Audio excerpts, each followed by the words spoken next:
Hey folks,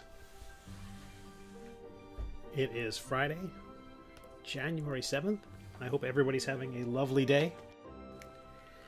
As soon as I figured out the microphone problems, I immediately started experiencing some video stuttering problems. I took a look at the replay from yesterday and I noticed that my video was breaking up, which is not great. And I'm seeing, even after resetting everything today, I'm seeing a bit iffy, hey LJ, I'm seeing a little bit of iffy frame rates at the moment. So, let's see how this goes. Hopefully it'll stay green. I see very excellent kilobytes per second. I don't have anything else hooked up. I don't have anything else cooking. Time machine is off.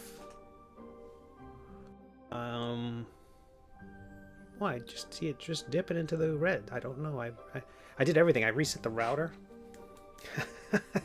Next up for me will be plugging this directly into the wall. I'm gonna try one more thing. I'm gonna be right back. Let me see if I can. Okay, that's working perfectly. That's great. I will be momentarily right back. Oh, that's good. I was looking at the YouTube replay, LJ, and I saw that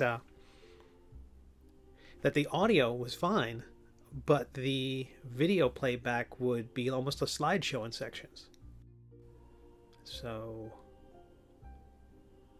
yeah, I don't know why my kilobytes per second dropped me down to 0, then back up to 4,000. So it's cooking, but kilobytes per second shouldn't be anyway. Let me see if I can check my output. I've got a solid bit rate.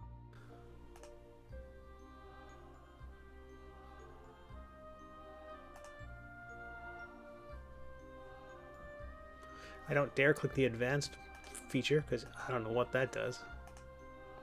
Yeah, I have a video bitrate that is specified. Maybe I'll lower it just a touch. Less for video. Hopefully we'll see what happens. Buffering while breaking or just breaking up? I couldn't quite tell. But it's possible by getting the audio fix from the other USB device, which is my camera. I could just break down and use the built-in Mac camera. If all of this is coming as a bottleneck from the USB, then yeah, that might be the issue, but no one's tuning in for that. But I'm gonna do one last thing. I'll tell you what, I'm gonna put the screen right up. See you in a moment.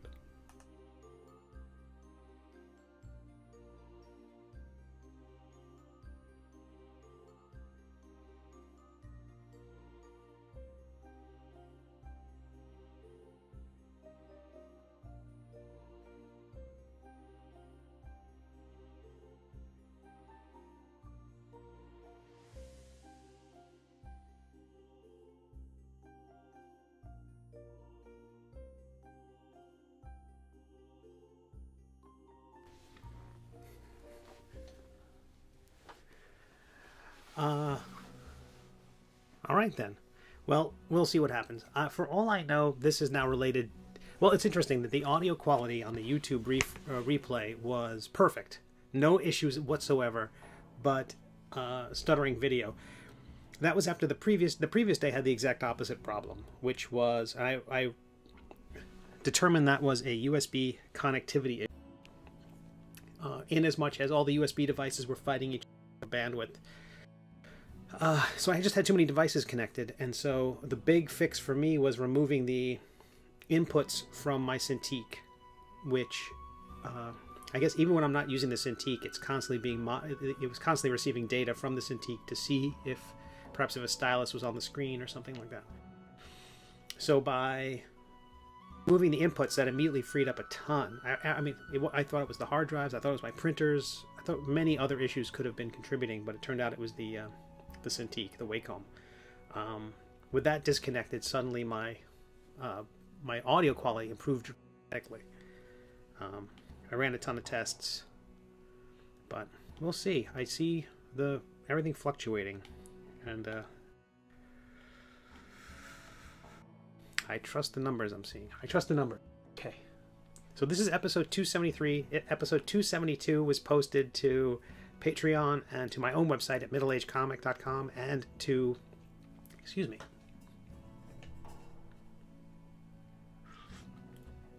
wetting my whistle, and to GoComics, and it will be posted this evening about 8:15 or so. Once the stream wraps up, I'm going to post it to WEBTOONs and Tapas. So if you haven't seen that episode, we're jumping ahead, and I'm starting from a blank canvas for drawing the next one, and I'm hoping this will go up on. I'm trying to get back on track for the holidays and after all the traveling and stuff. But this kilobytes per second upload issue is, I don't think this has anything to do with my hardware at this point. It really has to do with the connectivity, I imagine. And all the time testing this at the end of 2021, never saw it dip below green. I think that's it, LJ. I think it was last night. There was a very short kind of bonus stream that ran from 4 to 7-ish, and maybe not even that, like a little after 6. And for all I know, this is Spectrum. They've been having some issues here lately. Like, they went out the other night entirely, but I imagine resetting my router was going to fix a lot of these problems. But for all I know, this is a systemic problem and not on nothing I can do anything about. Fingers crossed. I certainly pay them enough money. Hey NPC, how are you? Okay, so we're drawing a new episode. This is a tricky page. As I mentioned before, a lot of these pages, I have a plan for what has to happen. I know who players are. I know we have to get from point A to point B, and that's largely a lot of the comics, unless it's just a total gag comic like the initial appearance of Bob that had no plan to go beyond what it was, or a one-off joke. This is absolutely connective tissue that is important, that we need to go from step 1 to step 2. And if my eye keeps glancing down to that little, there's a green light and then it goes to yellow, which means we're slowing down. Then it turns orange, then it turns red, and when it turns red, so does a vein right there. Okay, where were we?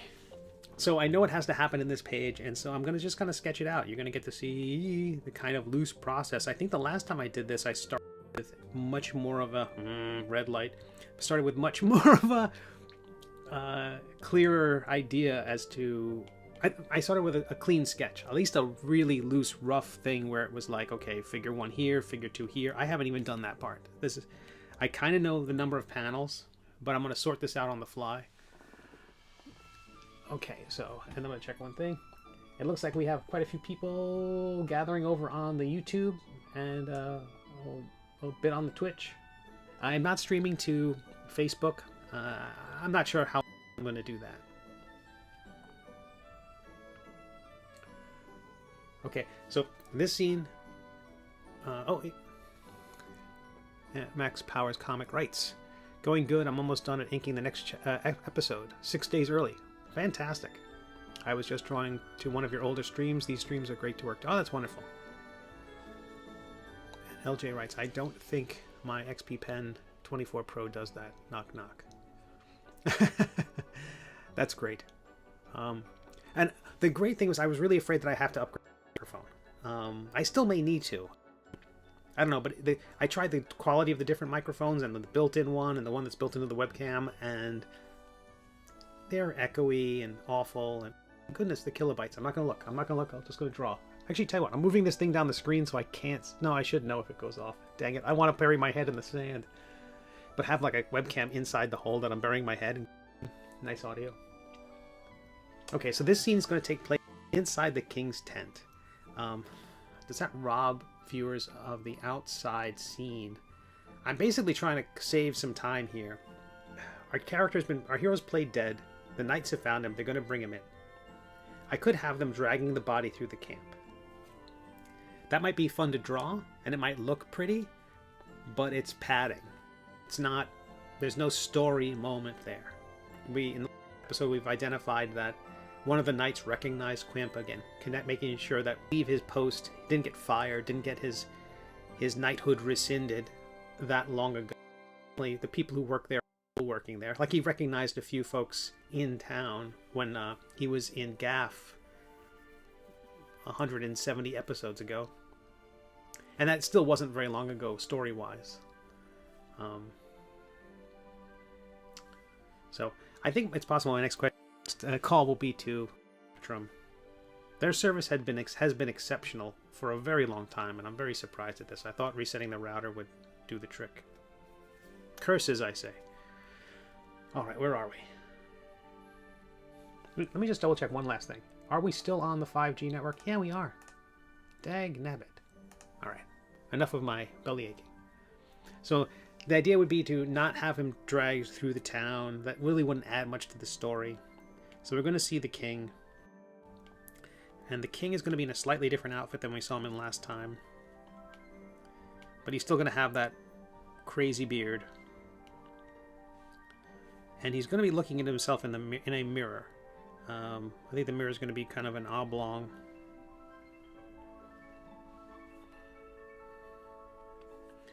What he's saying, he's going to be saying something to himself in the mirror.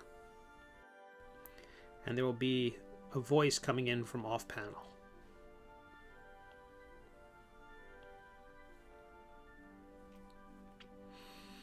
That might be too large a panel for what has to happen in the next panel. So I'm just going to slide things around. There's no telling that those balloons are the right size. I'm going to take this into, usually when I get a rough done, around the time of the pencils, I will take this into Photoshop, letter everything, move things around in Photoshop, just, slicing and dicing with the, copy and paste and with marquee tools, moving things around so that the lettering feels comfortable in the space. I hate when lettering feels jammed in a corner. Yep, I'm drawing on my guide layer. Let me fix that. Another rule, this is a rule I picked up from Steranko, a cartoonist who was very helpful to me early on in my career, was that he had a rule about, and I think it stands, that if the character's heads shouldn't is the wrong word. Ideally, maybe not. There's definitely exceptions to this, but as a general rule, head sizes should be different throughout the page. That gives you a sense that you're varying the camera, you're moving the camera around. If you glance at a page and the heads are the same size in different panels, or the characters are the same size in different panels, it's a little more monotonous, and it means you probably haven't moved the camera around all that much. Not that there's plenty of comics where it's just the same size head in every panel as the person's reacting to something. I think Kevin Maguire did a few that jumped to mind. Certainly, like Jason Lutz has done some like that. I think a lot of Marvel's kind of extended storytelling approach, the Bendis era, I think there's a lot of that to great effect.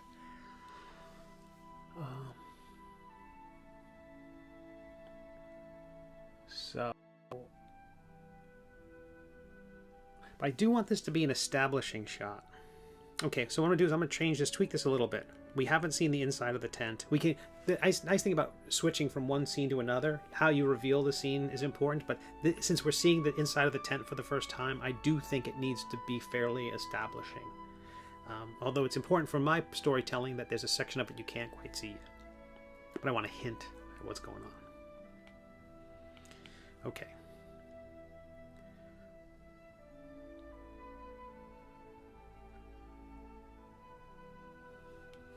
So I'm going to pull back a little bit. The king is wearing new duds. I will widen this panel up.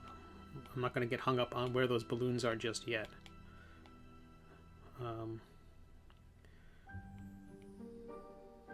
Our king is fairly soft.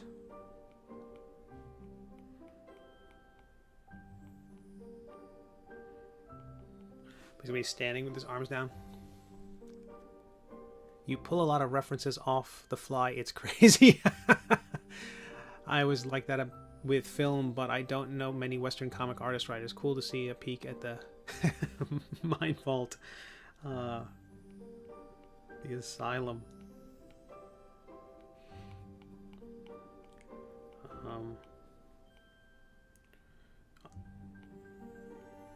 Again, the characters are all going to have that kind of body shape of this particular comic. I mean, everybody in this comic has got kind of a cartoony physique.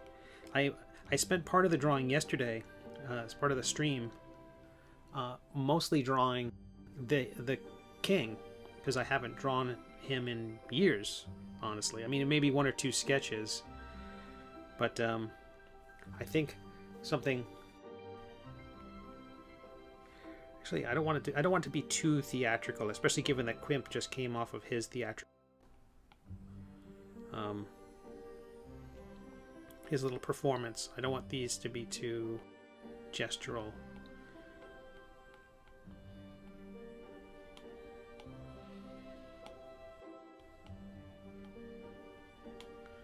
The mirror won't be quite so big.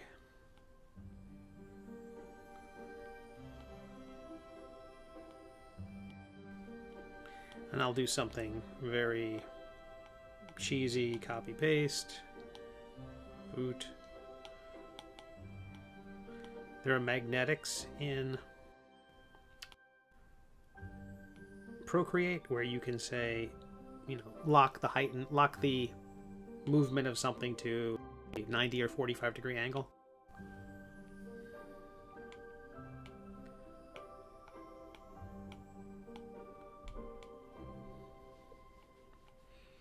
But this is a war camp, so the king's a tent, or it's the king's camp, and so I want to hint at the camp, at the tent on the inside here. But it's also the tent, so it's going to be more elaborate and with furniture that has been brought and comforts. I think if you had like Conley's notes on Patreon, where you went into on the references, inspirations you pull from, that's insight I'd love to. Yeah. I think I do that from time to time. I never know how much people are interested in that sort of thing, because I do know that some people just watch the story. I knew there are people who are interested in the craft, and I never know what percentage of the audience, and also, I mean, just because, you know, if 30% were cartoonists, that's still I still want to make sure I'm delivering to them, even if that's not what most people are interested in. So I do mix it a little bit, but there's talk, and I also do sketchbooks, which are available to all my patrons at the $5 level and above to download, where they're also available to buy a la carte from my website and physical copies from my website. But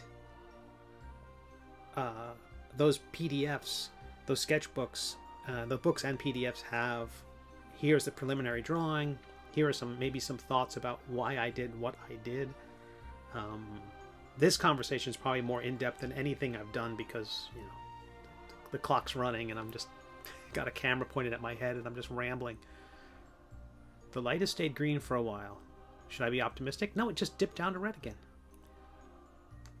It's going to turn out that, like, a neighbor purchased a Peloton or something like that, and it's sending off radio waves or something. It vexes me. I'm vexed. Okay.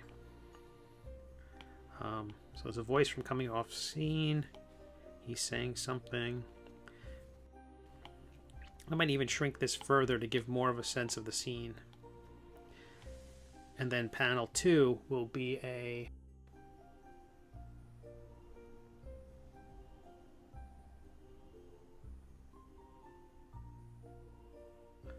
Okay. This kind of reminds me of a scene I did ages ago in a different comic. So that the king's going to turn here. This big old beard. I'm going to add the beard afterwards. I want to get the basic skeleton of the character right, and I'll add the beard later. The beard is this gigantic battle axe of a thing.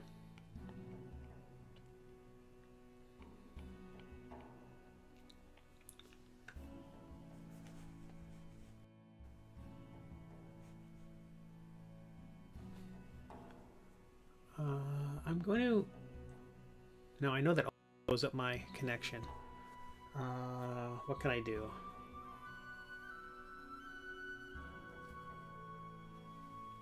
It seems like there's a live stream, but it does seem to be having issues with connecting. I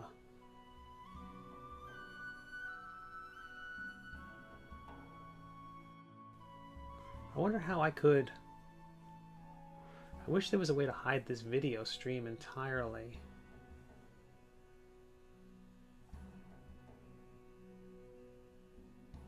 Tell you what, I'm going to do something here. If I lose the chat, please forgive me. Hopefully I don't stop streaming.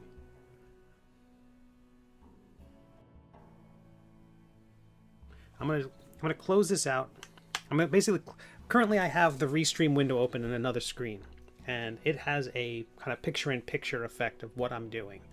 I'm going to close it out and see if the chat goes away. And I'm also going to see if I stop streaming, and I'm going to open it right back up again. So, hey, it's science. Let's find out together. Okay, I've closed that out. There's no way to tell whether there's a...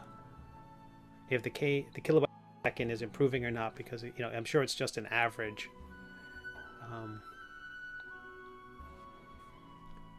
But if somebody wants to post anything, that pops up even without the thing. I wish I knew why.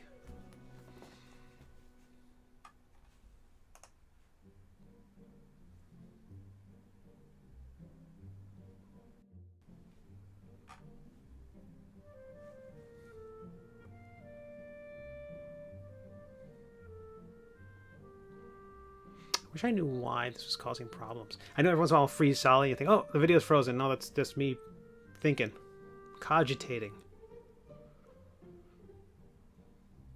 All right. Reopen the window and see what the heck's going on.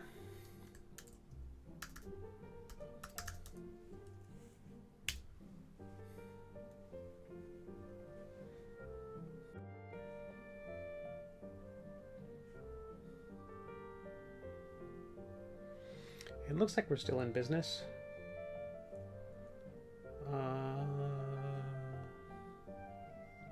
The other thing I could do, if I had to, I could just record these things and then upload them. But there's something about the live chat. There's all...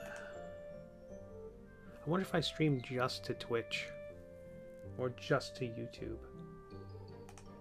I wonder why many streamers do that, where they don't stream to multiple platforms live.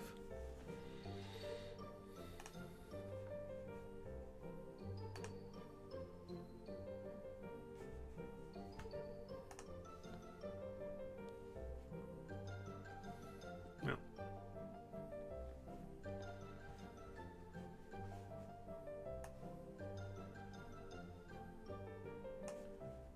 Let's see, can I...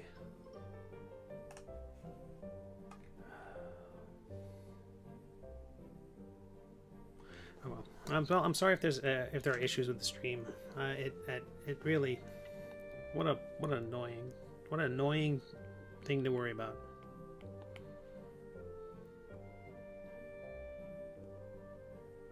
Yeah, I mean, I'm looking at the stream over there, and it seems to be jumping around. Like occasionally it's smooth, and then it's a frozen screen.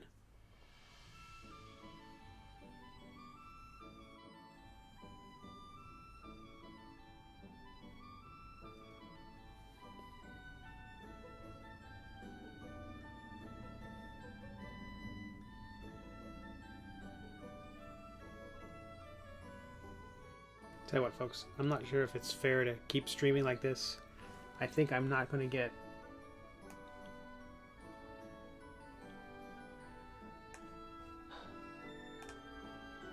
All right. Well, I'll keep at it. I'm sorry. If are you not seeing like stuttering video images and things like that? Is the audio quality and the video quality fine? Because if it is, then I'll keep going. But if it's a problem, I'm gonna have to put something out. I don't know what I'm gonna. I can't. I don't want to put out a subpar product.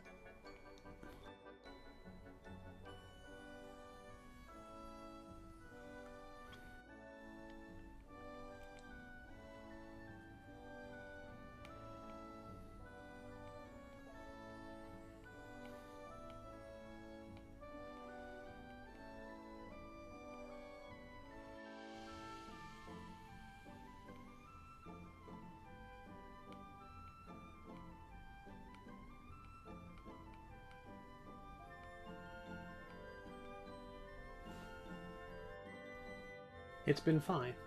It's not a problem for me.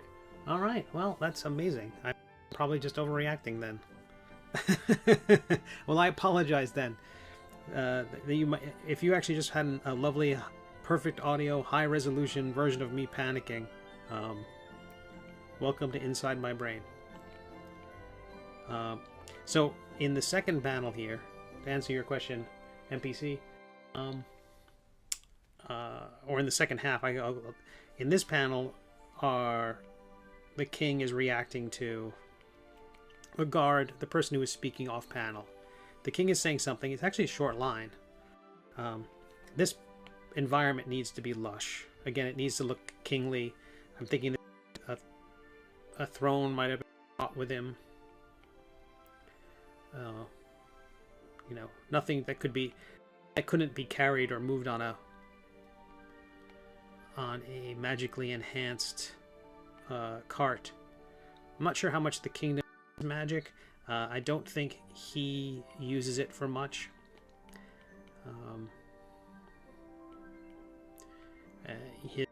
The king has been to be a nibblemancer, someone who works with food, and that's important. But there will probably be chests and things like that. And I think there will be. I need to move him over a skosh to make room for. Let's do this. I'm gonna clean up some room to move him, and then draw some things back here, which are just some environmental things, like he's wearing new clothes, and I want to show that there's like a change of other clothes there, right? So it's not just this one thing. He says something. I want him to look very confident. Right now he looks kind of just like he's waiting for the train. I'm going to do something where he has to be his posture has to be perfect. He has to be very full of himself and very, very happy with how he looks.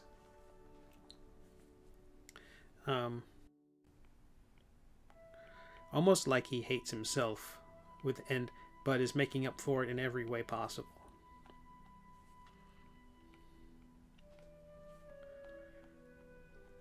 Let me see. Okay, so that says something. Let me go back to my other document. I have a script. Again, this completely changed this morning. I knew it was going to happen. I just didn't know it was going to happen like this.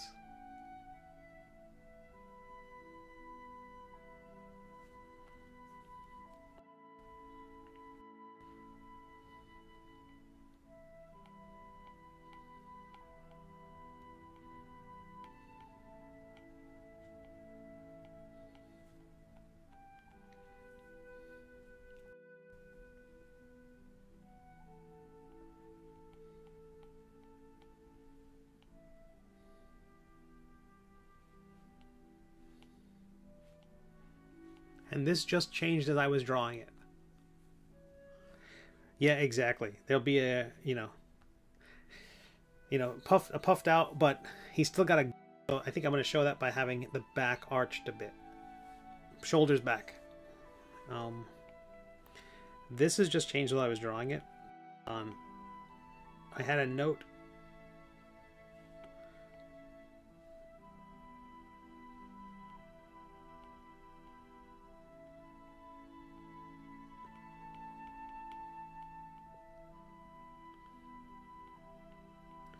This is the guard, or one of the knights.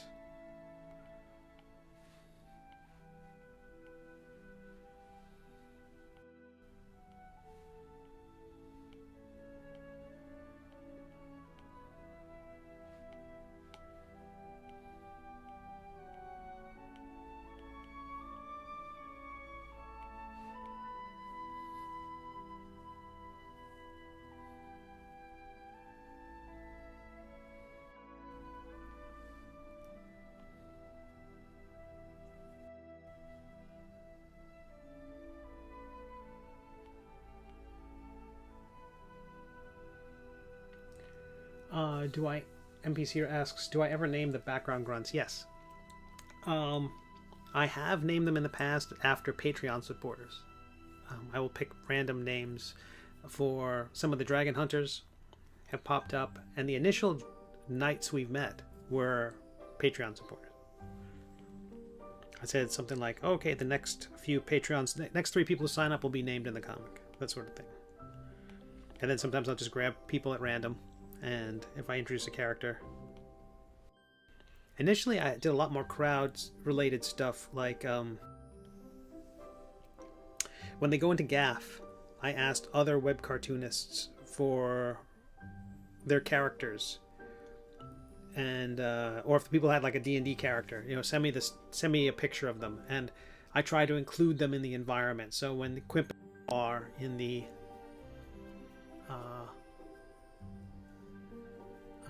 in what was it? My Prancing Pony was the tavern, and when in My Prancing Pony, some of the background characters are fellow cartoonists. That's why this one person looks kind of like an angry Santa. One is a little goblin. They're all characters from other comics. Then when Quimp is fleeing, episode 50, it's kind of an aerial shot. There are a lot of characters, and those are just characters from some of my favorite RPG stuff. I hadn't read Critical Role yet, so I didn't include any of those characters, but I would have for sure. This character is not remotely got the attitude I want him to have. But it's a good rough positioning.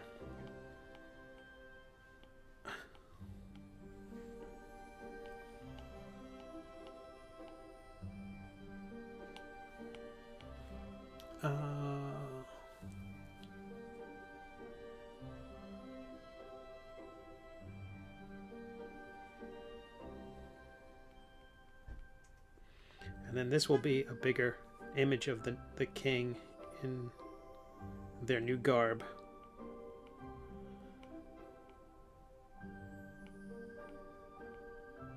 This will be a little more flamboyant, mostly just to be different from the first scene. I don't want to draw him the same way twice, but possibly holding, you know, like a mayor holding the vest sort of thing. That's something to pull off. You're like, okay, what are the hands doing?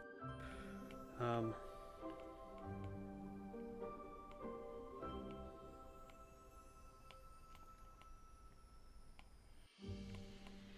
then this panel can actually break out of the border a bit, which I do way too often. Keeping it within the boxes helps keep the work down. You know, it's less to draw. There's less real estate to fill. But outside the panel borders is also fun, and it makes the page more interesting.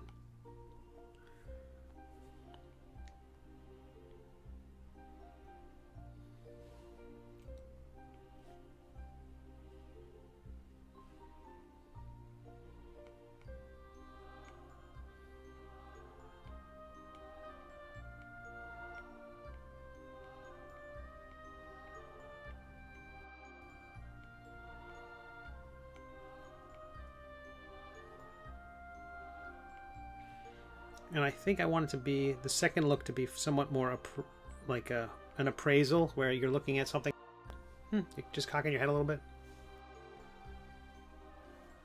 Legacy, hey, how are you? I'm doing well here. I am in Florida, far away from my old homesteads of New York and Virginia, where they are snowbound. The whole country seems to be. Except cartoonist I work with regularly, he's in Vermont. He said hasn't gotten any of that. Just apparently it's everything, you know, from New England south.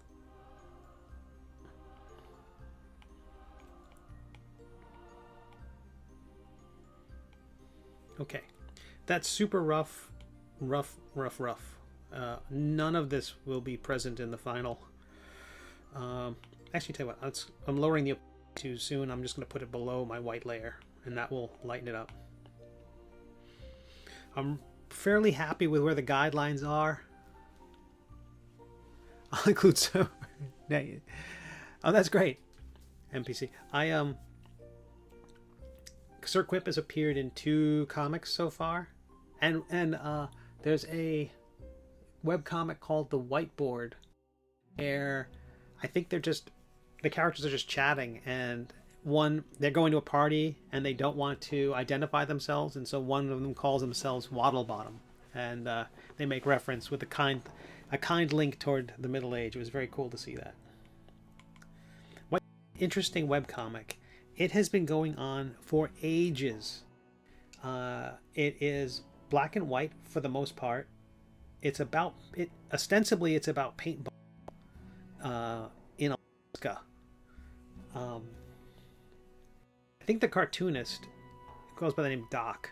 They are like a machinist of some kind. I mean, I think maybe they, in addition to doing regular, typical machine work, maybe optimize paintball equipment or something like that, or there's a paintball enthusiast.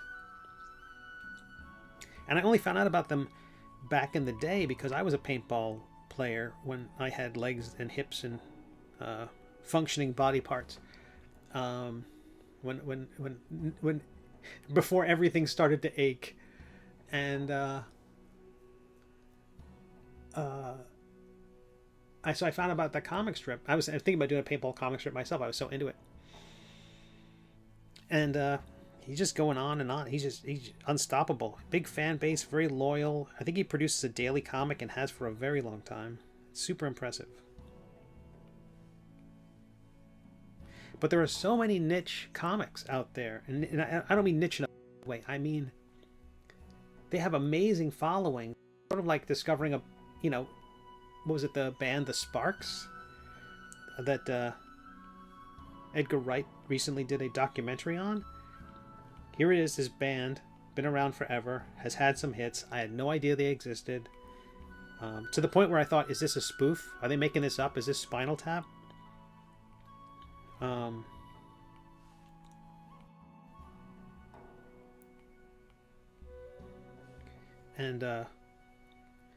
No, they have a following. Okay, come on, Steve. You're on live television. Don't freak out.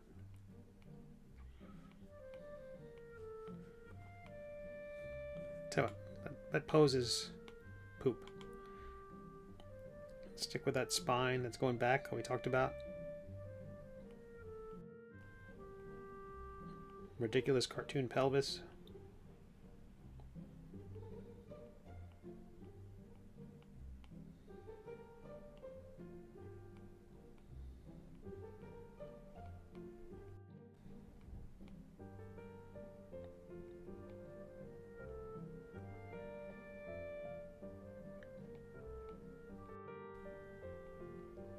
I didn't realize until drawing this character again that I gave him this face that has this beard. And his mustache is this kind of pencil mustache. And it turns out all my villains in all my comics have that. In the three of my comics, I have villains who have that evil mustache. So apparently I have my own cliches.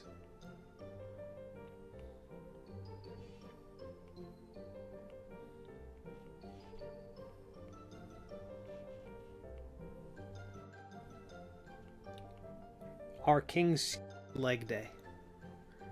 That's absolutely true. So he's gonna have chicken legs. I think that's important.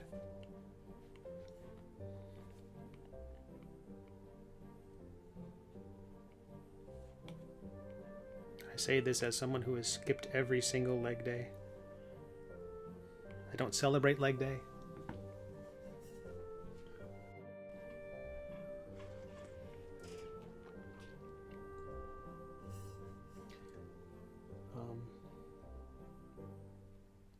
Oh, thanks, Legacy. I appreciate that.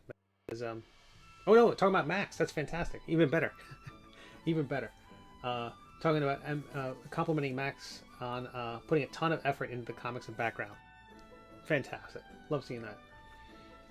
LJ says more snow this year than they've seen in ages, which I've heard. I had some friends who are flying out. You're on the northwest, I believe. I think you said, and that I had some friends who were flying to Seattle, and all their flights were canceled. Max Powers Comics, comic rights, NPC rights. Does the king have someone choose his for him? In this case, this is a special outfit, and that's why he's examining it. This is a little spoilery. It's not entirely spoilery. I'm not going to ruin the story for anybody. You're just going to see this in the coloring stages and as I do this stuff. This is a special color scheme that he has requested, and it's key to his plans that it's this particular color scheme. And so his outfit's largely going to be similar to the one we saw back in Gaff. You know, his crown is still down, but the colors are key. I think a nice big pro wrestling style belt, ridiculous belt, or like the classic superheroes. But if other people celebrate leg day, I mean, I will say happy leg day to them. You know, I'm not above. You know, I'm not gonna make a big deal about leg day.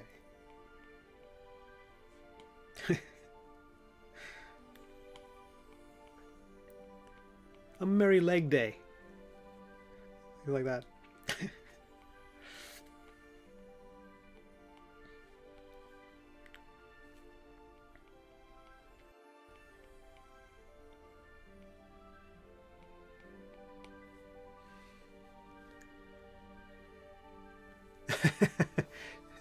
NPC writes, twist, he's colorblind and chose the wrong colors.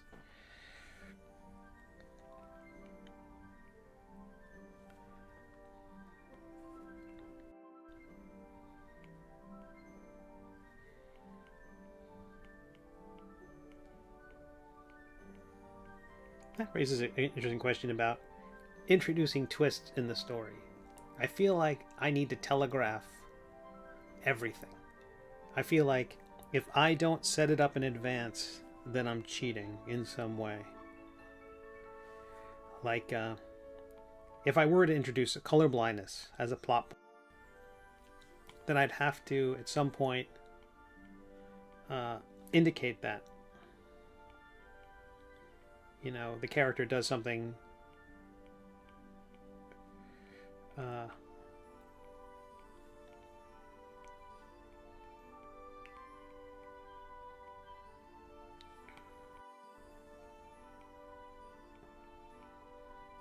this chair is very boring. I'm going to spice this thing up. I'll probably look up some references for Renaissance, Elizabethan, royalty. But I think it's also going to have like some sort of ornamented back.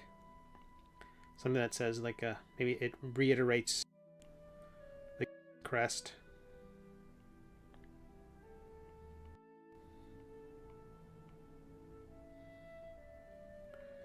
There was a piece I did a while ago about Archmage Anglofuffin. And I was looking at that again, and I did this really crazy to not only the Archmage's robes, but to the chair sitting in. Yeah, and I'm looking at. I've been thinking about something along those lines. I also saw a table recently that had these excellent kind of cat legs. Like the table leg was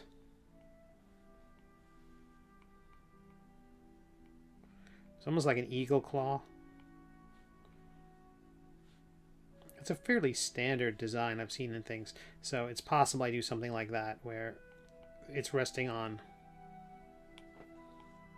what look like lion legs. The lion is a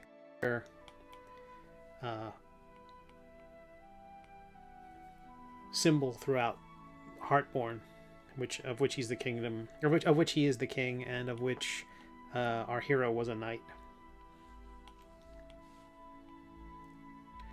It also had a little bit of money when it comes to some of the rest of the world and the next big story arc and how it's going to open. I think the next big story arc is going to open with we've had this adventure. I think we talked about before about having stories that the stories we like, at least the stories I like, aren't really big things. They're about the little things, the little moments. And that you leave the theater and all you're talking about, oh, remember that moment and that moment and that moment. Galaxy Quest is just a string of great moments. The overall arc of the piece is fantastic too. You do have that character growth. You do have the Nesbit character blindly appreciating his fame, to having the rug pulled out from under him, to being suddenly elevated again, but a bigger way, to having that taken away from him again, and even grounding and realizing in almost a Sullivan's Travels way that what he does is important, even if it's not true. And I don't know, I think I think he ends the story in a better place. He's a better person when the story's over. So that arc is key. You know, that's more like, okay, let's think about the whole thing. Let's step back and what is this all about? But no one, you know, it's more about by Grabthar's hammer, you know, it exploded. There's all these other moments, not minors. There are all these moments. I've got one job on this ship. It's stupid, but I'm going to do it. So many great moments.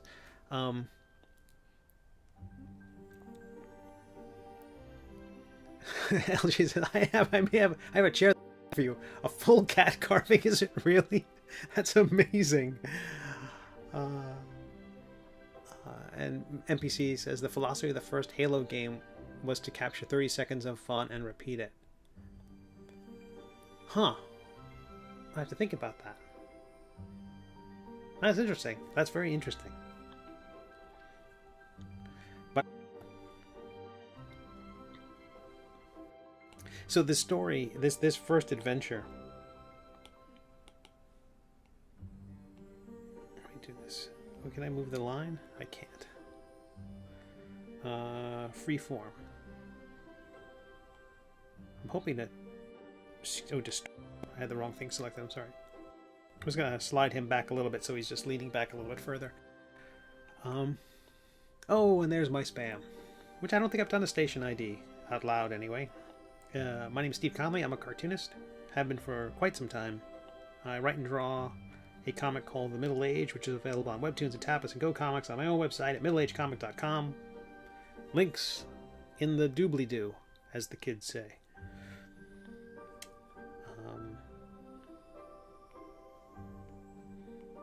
I'll put a chest right there.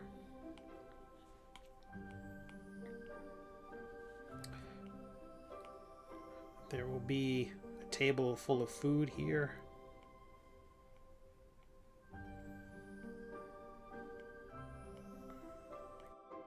And assorted meats.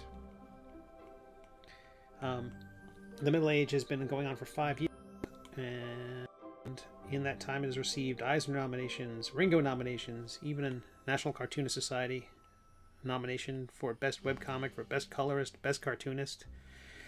I will say that the Best Cartoonist nomination for the Ringos literally knocked me out of my seat. Literally.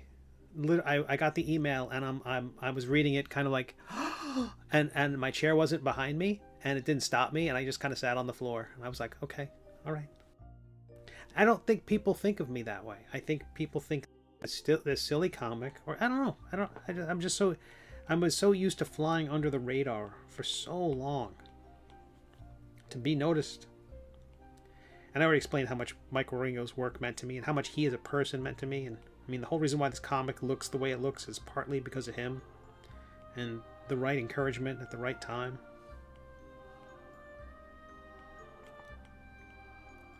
I was that aforementioned paintball comic I mentioned in the context of talking about the whiteboard.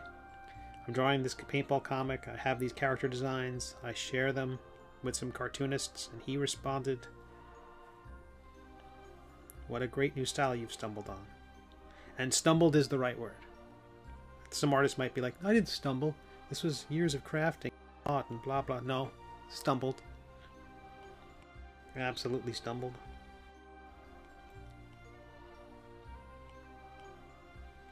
And I looked for a venue, a vehicle for that style for a long time. I was going to say for ages.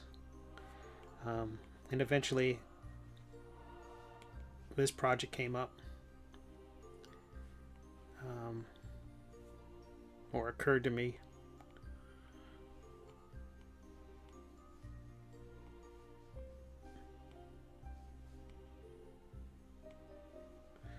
I have to think about how this tent is lit.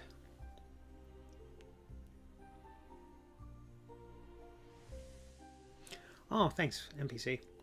Max Powers Comics writes, "It's also interesting that your story progresses 4 panels at a time, so the overall pacing is very fast and makes it easy to binge and share." Yeah, the pacing has to be fast because when I'm delivering 1 episode a week, yeah, even when doing 2 episodes a week, that kind of gave me the breathing room to really do like a little moment. I feel like the most recent episode of The Middle Age is very much a little moment. It's not laugh out loud. It's got a few moments, a few bits in there that I giggle at, which is good. It's a bare minimum. But it's connective tissue. It's getting us from one place to another and it'll be there. Because if I don't have it there, it'll feel like it's missing. There was a thought initially. Quimp and the Sword, from the recent events, Quimp and the Sword are running through the forest. They're on their way to find the Obscenicon to help release Phosphene from the collar and achieve other things. Clearly this has an objective. They're on their way to do that. They're running. They're going to see the dragon statue, the monument that they run across. A couple other things will happen. Eventually, Quimp wakes surrounded by guards and taken directly there. The idea that him doing this faking thing where he kind of has himself all that stuff was not in there. But it still solved the challenge of getting him in to meet the king. That has to happen. How that happens, I don't care.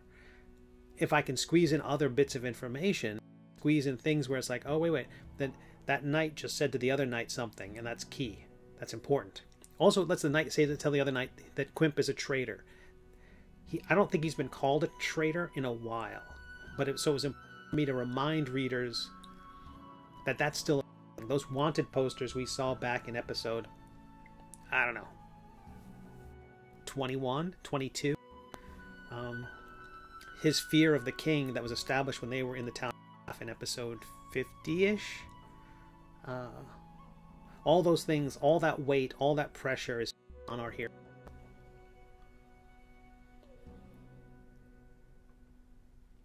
Legacy point, I kind of killed my current comic with the pacing. Poor planning. You killed it with the pacing. That's interesting.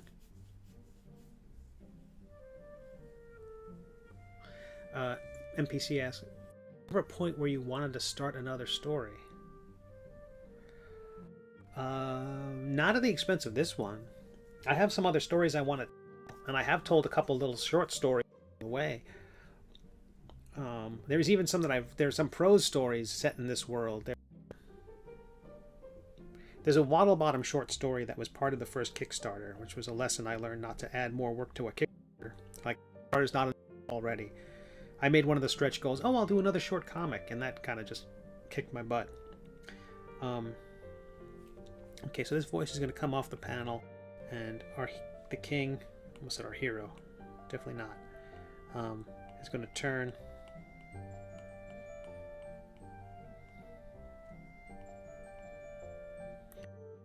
His head will be askew. I don't want it to be at a.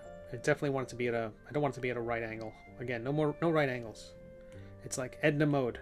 No right angles. But you know, capes. I am to right angles what Edna mode is to capes.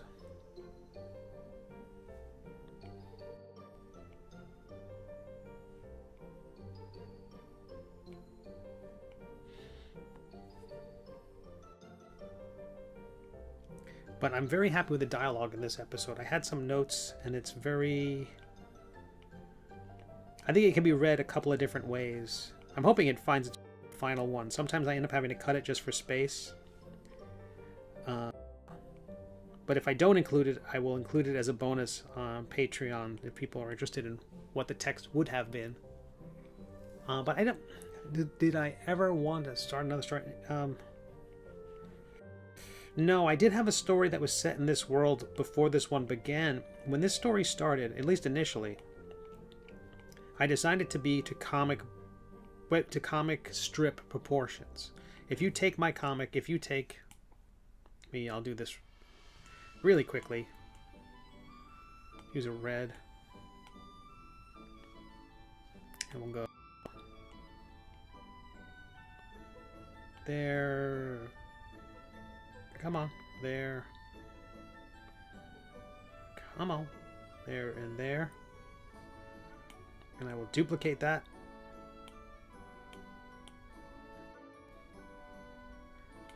And then I will select both of them and scale them down. Oh, uniform. Now we'll put a layer underneath it just to hide what we're doing, just so you can see what I'm doing here. Fill layer.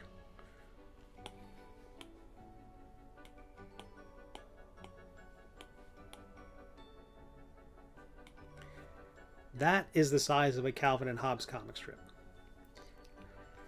So I had to decide how big do I want this thing to be, and I thought this will be a comic strip. Comic strips are, you know, apart from some recent success miracles, I would say, like Phoebe and Her Unicorn and what's the other one? Wallace the Brave. Those which are comic strips but also young adult graphic novels. I think they do a great job of living in those worlds at the same time, so they can be a successful comic strip and also a successful book series. So not all the weight is on the shoulders of one or the other to be successful. Now they both are in both of those cases, but they didn't have to. You know, you had a backup plan. Let's say we do this comic strip, and let's say newspapers continue to fold. That's not the fault of the comic strip. Comic strips can't keep the newspaper business afloat.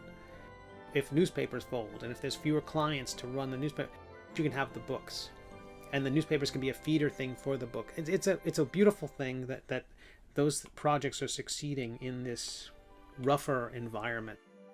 Hardly the heyday for comics, but I thought this could be. I would design this like a comic strip. Oh, that's great, LJ. I'll keep it out for that chair. NPC writes, pacing is enormous. A good example is the manga Red Hood that got canceled after the audience didn't vibe with the story's pacing. Wow, it got canceled because of the pacing. Yeah, I agree. Well, so much. This is easy to mess up. People think it's so easy. And NPC writes, another good example is Boruto. Many people find it because it is released monthly instead of weekly, so the pacing seems slower, and the climax's cliffhangers are every 40 pages versus every 15 to 20. Yeah. I think there's something to be said for writing for posterity, though. I think writing, the pacing is important to keep people turning the pages. The complete thing is important, those key moments to get people to read it again. I write this story to be read again. About that, I don't want this to be. There's a lot of, there's a O. Henry story, which is build up, surprise, like an M. Night Shyamalan film. I'm sure I butchered the pronunciation of his last name. There's not as much reason to watch it again. You go, I get it. The surprise, I'm surprised. Whereas I can watch The Ring again and again and again because the moments are lovely. Galvanized, because the moments are lovely. So I think it's key to have those moments. And a lot of people start, I'm going to do this epic story, and I could never do an epic. In the end, I might have an epic done, but it wasn't because I did an epic.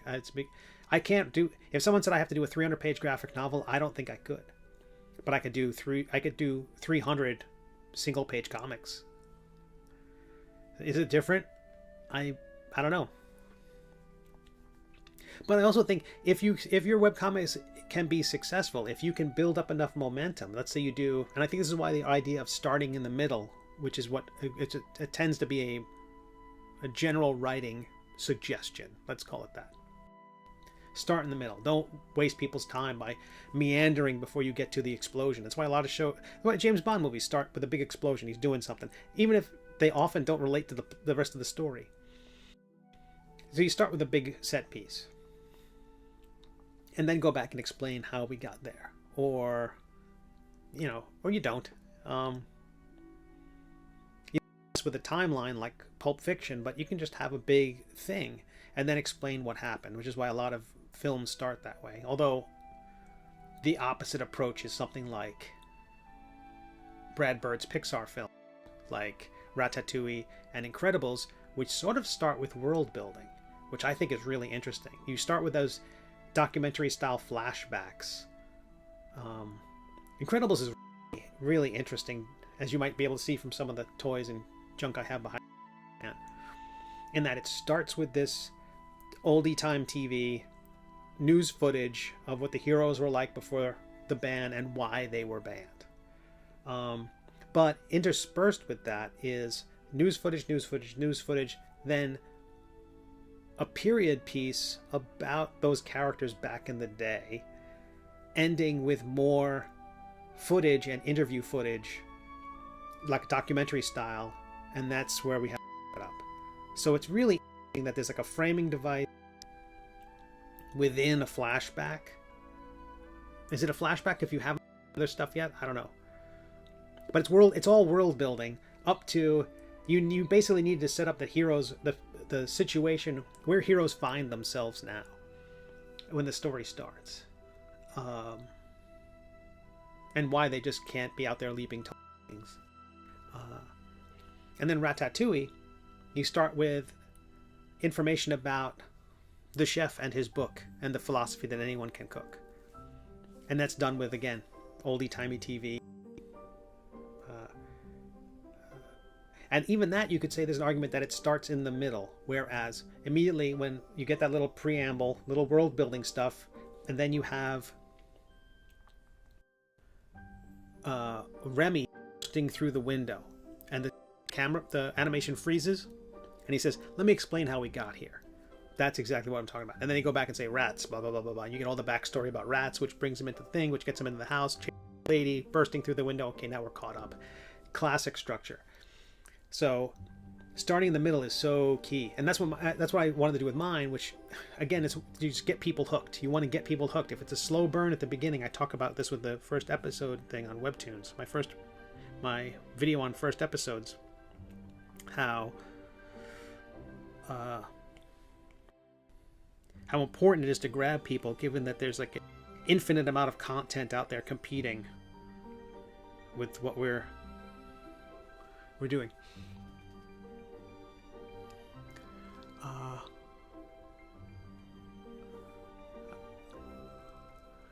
Alberto Lopez.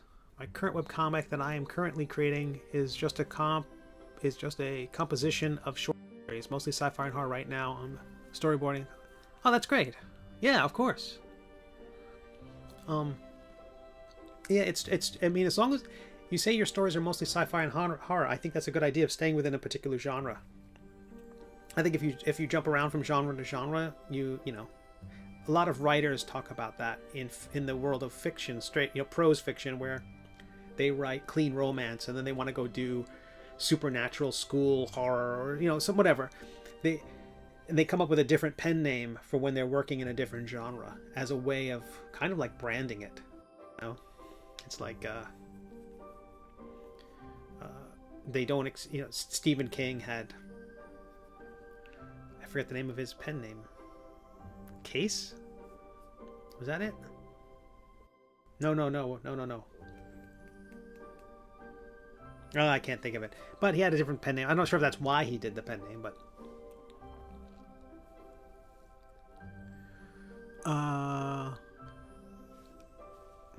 let me see. I think I missed something. Please, writing for posterity. Not writing for the clicks. Not caring about the number of subscribers you have. Writing to have a thing that's done, and once that book is done, let that survive.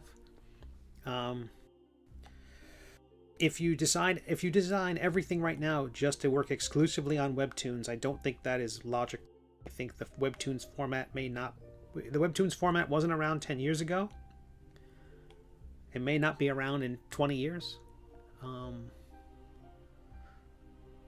think writing, it would be like there's a ton of animators who did stuff exclusively in Flash, and they didn't have the wherewithal or the time now to. Well, fortunately, the Homestar Runner guys, or the team there, are turning them into YouTube videos, but a lot of the content that they have was specifically designed for the Flash interface with mouse overs and, you know, Easter eggs and things like that, things which are lost now without Flash. But they survived. Thinking about a cartoon that I really liked the other day. I was just thinking about it and can't find it. I can't even recall the name of it. For all I know, it wasn't very good, but it was, to me at the time, it was memorable.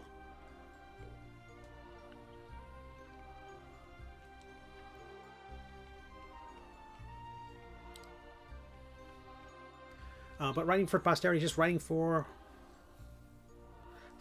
today, not for, like the most recent episode. Some episodes I don't care if it's going to get me any viewers on webtoons. I can't care about that. And if push comes to shove, I have to design this page to work in print. And if it works great in print, and if it doesn't work great on webtoons, I don't care. I have a few episodes of webtoons, like a splash, a single full image works great in print, and it does great on webtoons. It's just the wrong shape. But I can't care about that because webtoons isn't my primary audience. You know, the book is.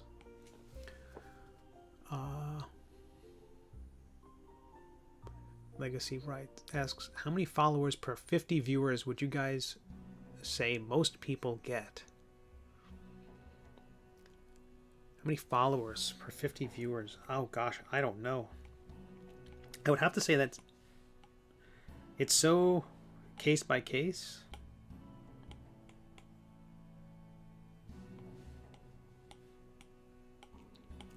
It's an interesting metric, though. But there's things you can probably do to increase that conversion rate, like making sure you add a panel at the bottom where you ask people to subscribe. I have never in this video. Be sure to click the like button on YouTube. I've never asked anybody to do that, but I'm certain if I say it, hey YouTube folks, please click the like button. I'll have more like buttons on this video than the others. So, yeah, I don't know. It's also interesting, a lot of YouTube videos, if you're using YouTube as an example, there are some YouTube videos with millions of views, and the channel only has a few thousand subscribers. And I think that has something to do with... That may have something to do with where this videos are seen. Like if the YouTube video is shared on a BuzzFeed page, for instance, then the liking mechanism isn't built into that environment. So if people are viewing it on other sites, then they're not going to have the ability to click subscribe necessarily. or there are people who are viewing it who don't have YouTube accounts, so subscribing and being notified isn't an option. But then there's also the sense of, is this a one-off, or will there be more like this thing that I therefore need to click the subscribe button? And is your story a cliffhanger? If your story is one-offs, is it a one-off that promises more? So people would subscribe or have a...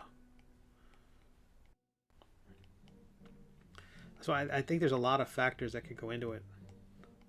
My comic has on YouTube over 3 million views and 15,000 subscribers. So I don't know how that breaks down. Also, a lot of my, I also have 270 episodes. So if 1,000 people viewed every episode, that's 270,000 views. So it adds up pretty quick, the more episodes you have.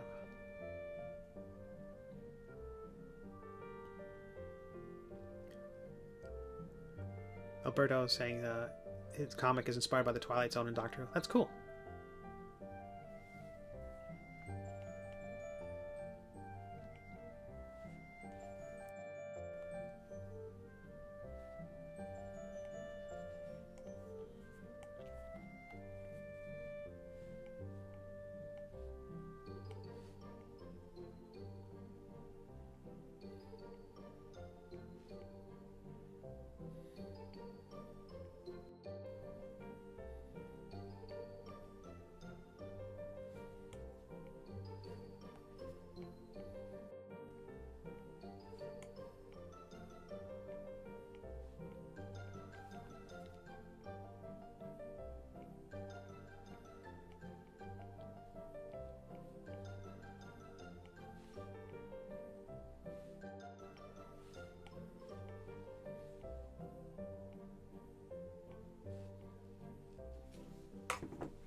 So I think I have my new... Oh, there's my spam.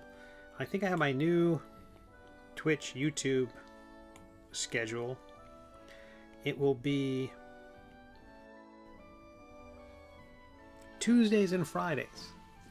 I can't do Thursdays. I would do Tuesdays and Thursdays, but Thursday evenings I have an obligation. It could change to Tuesdays, Thursdays if I can make the Thursday schedule work.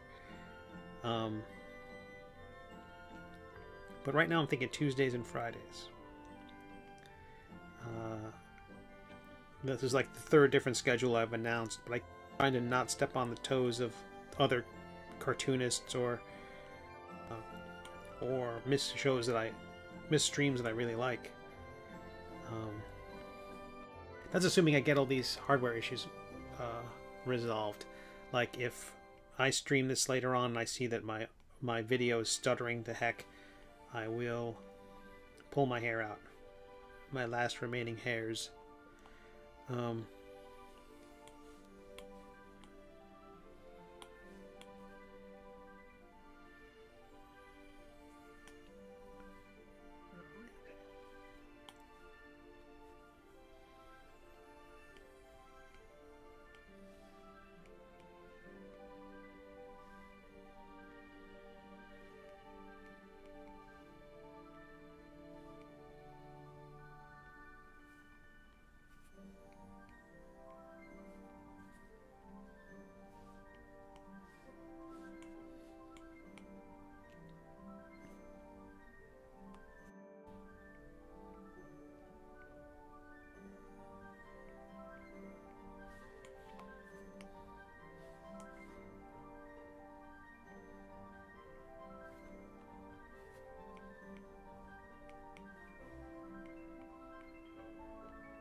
How we're doing.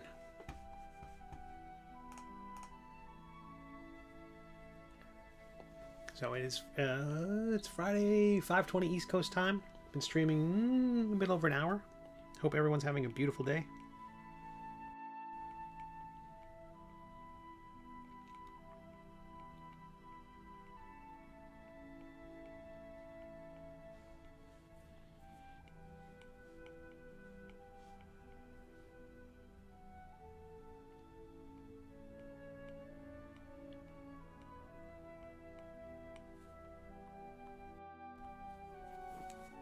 I was doing it like, I'm gonna move that arm.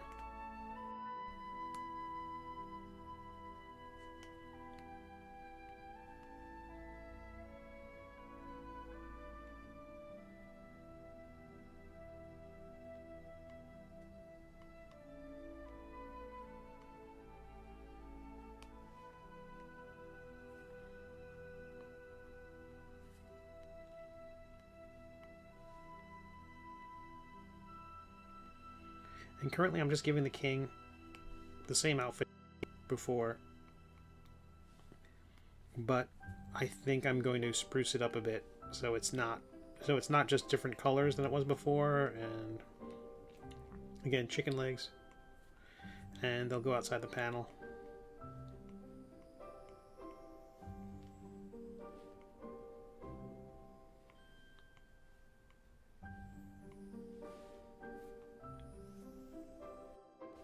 Big oldie-timey belt.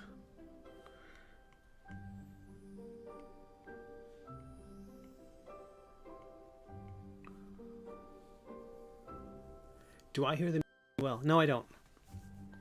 I have talked about, and I started doing another track, so hopefully it's not too monotonous. I sometimes had my earbuds in because I would listen to, you know, not public domain. All the music that plays licensed. It's all by a composer named who goes by the name Orchestra, and their work is available from Envato. Forget the name of the Envato's. They sell WordPress themes and stock photography and stock video. They also have a service called Envato Elements, which is kind of like a buffet. It's not the full menu of everything that's available from their individual marketplaces, but a large collection of material from them. Orchestralis has work in there, so as part of a monthly subscription fee, you have access to everything. And so I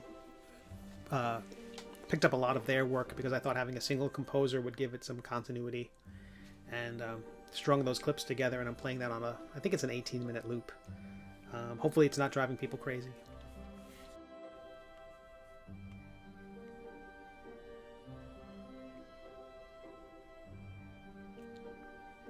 My concern was if I had it so I could hear it as well, that it would doubly play, and that would cause even more trouble.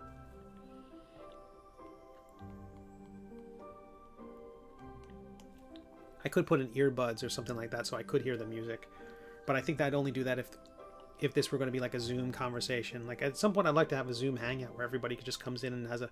I'm thinking about doing some sort of drink and draw, but with like coffee, since I'm a teetotaler. And maybe everyone just draws. Oh, good. I'm glad. And that's all a credit to Orchestralis. They do lovely work, and not just genre in the kind of fantasy genre where I did most of my searching.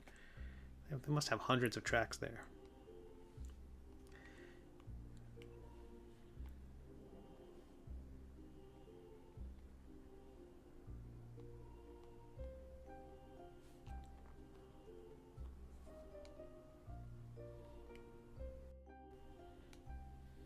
So King's reflection in this mirror, but in this one you're going to see the back of the mirror, so that we see the tent flap closing and the voice of the person who was just there coming in from outside.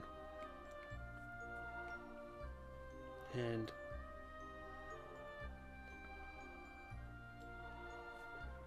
these two figures.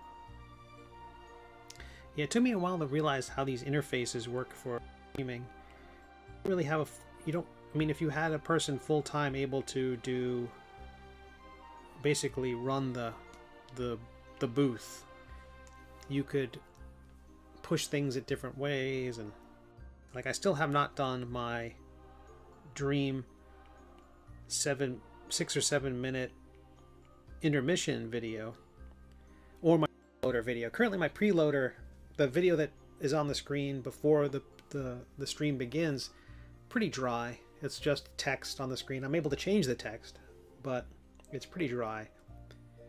I'd much rather that be a large show of artwork, you know, cool to look at. The reason the preloader's there is that you could begin streaming live, and not every service will get it at the same time, and so you kind of need to build in wiggle room for the before. If you just jump in and go, "Hey everybody, how you doing?" Some services will miss the first 30 seconds.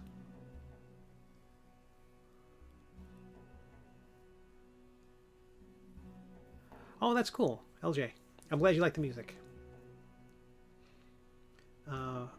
Yeah, having heard the music now many times, in Kickstarter, I may grab a track or two from that to play under the animation.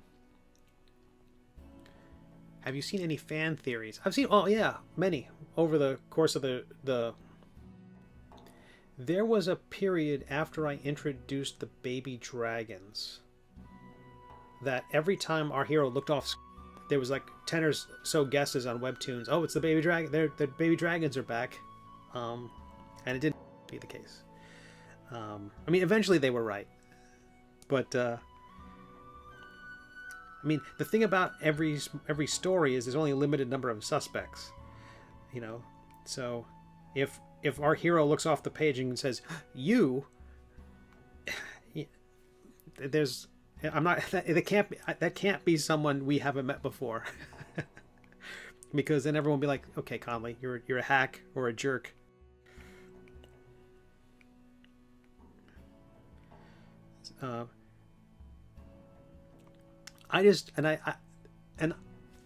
Okay, cliffhangers and spoilers and people guessing the ending. I want 20% of my audience to guess correctly. If someone guesses it, that's fine. I should have a poker face the entire time and not let them know.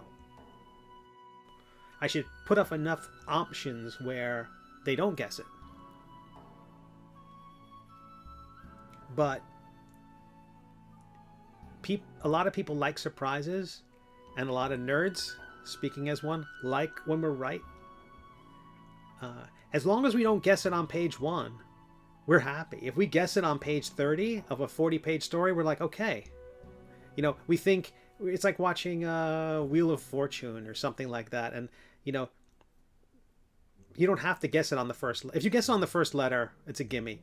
If you guess it when there's like a few letters in there, oh, okay, now you're observant and you have a wide vocabulary or familiarity with popular phrases or something.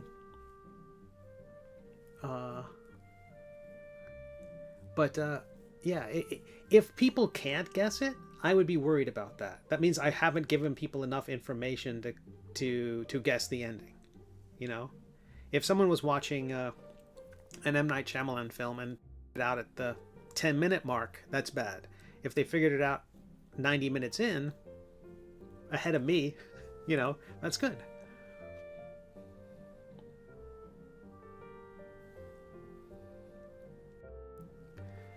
The babies need a spin-off.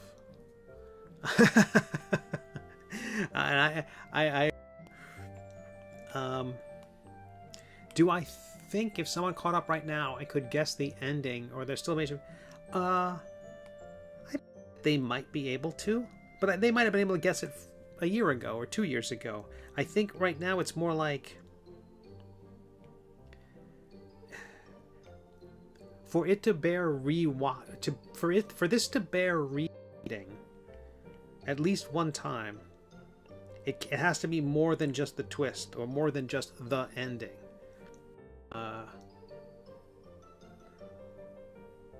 So, you know, like Titanic or Lord of the Rings after the millionth viewing. it has to be the moments. And if the moments are there, then guessing the ending is less important. Less crucial. There's a cartoonist named, very famous cartoonist named Milton Caniff. He did a comic, a famous comic, way back in the day.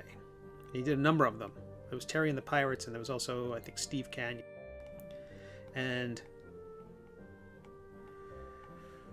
newspaper artists were working well ahead of schedule, maybe months in advance. And there was, I think he said that sometimes when people would guess where he was going, he would say, okay, I'm going to go in a different direction. I think there's a certain amount as a writer that when you're doing serialized content, where you can actually get ideas from the readers in a way. It's sort of like a dungeon master.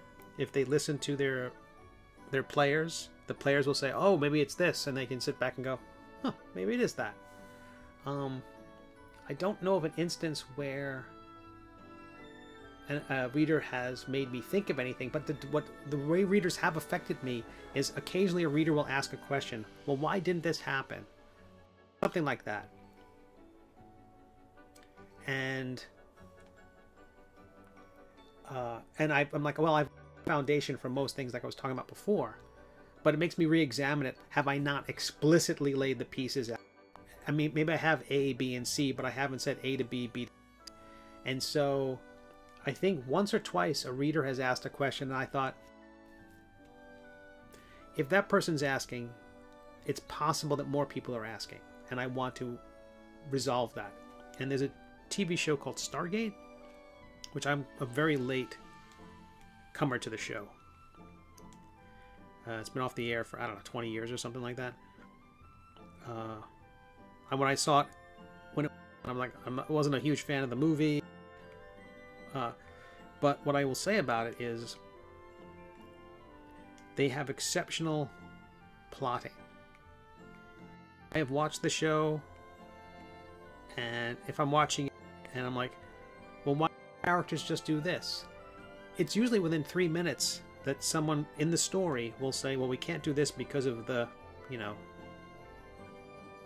and they'll say some alien reason why they can't do the thing that seems like the most obvious thing in the world.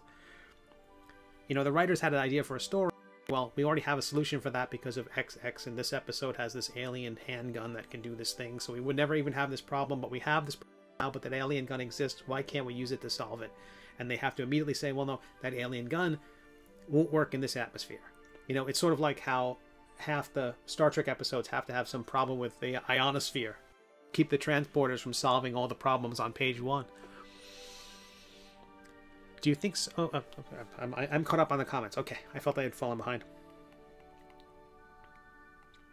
But Stargate does a great job of resolving the plot issues or any. These are the questions I ask, and I like that a lot. I admire that. I admire their writers.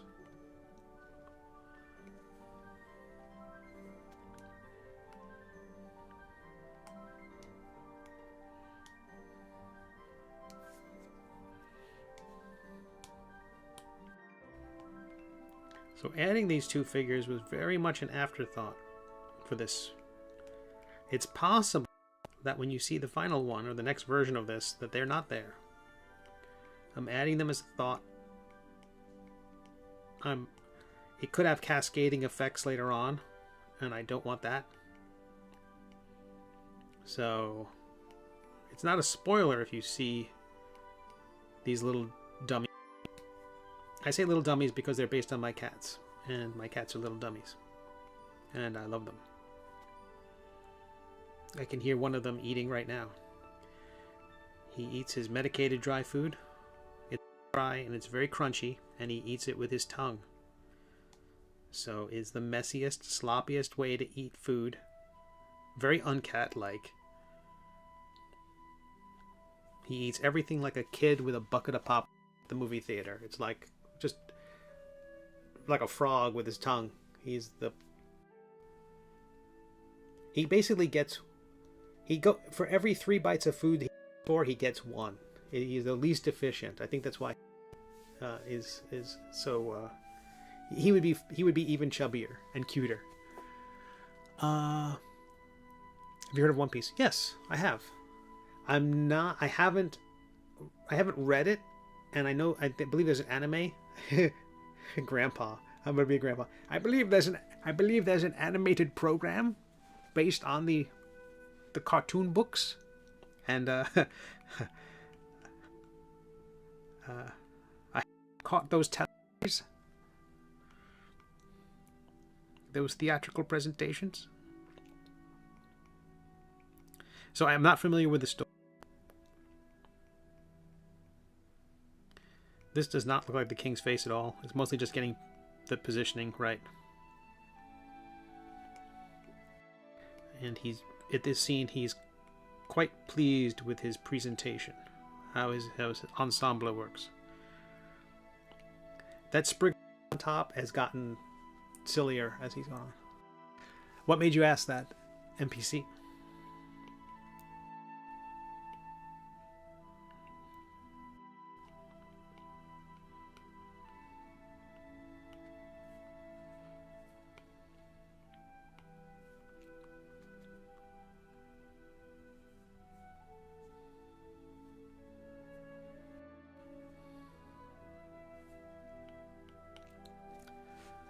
This guy had kind of a Dragon's Lair Dirk the Daring look about his face, which isn't a bad thing. Okay, so that's round of sketches number 2. Let's do one more. Max Power's right. It's great. I highly recommend. It's heavy on world building. Our story is also dense with world building. Is it? I feel like I'm a slacker when it comes to world building. I only recently came up with a name for years in. I knew it wasn't Earth, and I think that's why I never say the word Earth. Like, there was a joke at one point where I was going to name the 4 elements, and I couldn't do it. Or the 5 elements. I could do the joke about like there being 8 elements, of course, like I have with there are the 7 points on a compass, because because dragons have 7. Most intelligent cultures have 7 points on their compass, but not us humans. There's also over 1,000 chapters of it. Holy cow. That's great.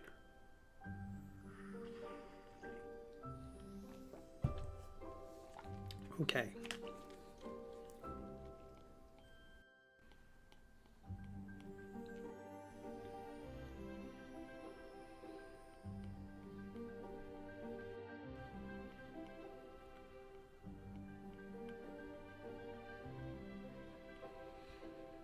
I want this character to be straining away, but at the same time, if I draw too many lines on the neck, it will age the character early. I don't want to say that this isn't an older character, for instance.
And there's something I don't want to do with my comics.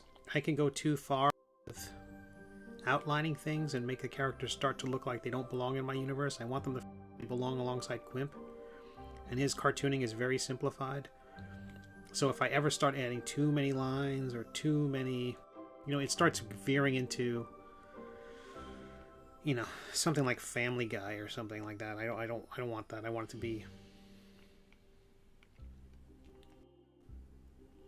I understand the to kind of sketch in every piece now, but I let the color do a lot of the work.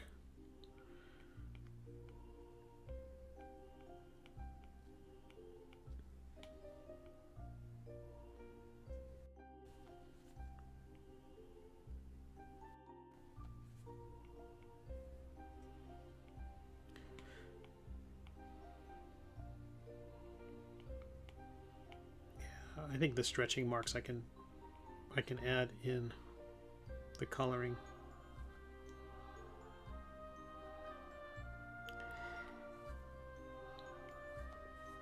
I could imagine the next story with a slightly different style, actually inking a lot more black on the page. Oh, spam. Okay, let me see where we are. Make sure I didn't miss anything. Oh wow. Max writes. I keep saying Max. Hope that's okay. Or MPC writes, what are your thoughts on permanently scarring or altering a character's design? Max's scar, and it's interesting to think I will be drawing it forever. I think that's great. I think it's great.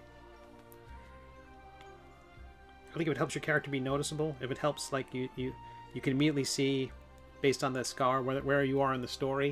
If you ever have to do a flashback and show a younger character, a younger version of the character, you just don't draw the scar. I think it's helpful. I don't mind it at all.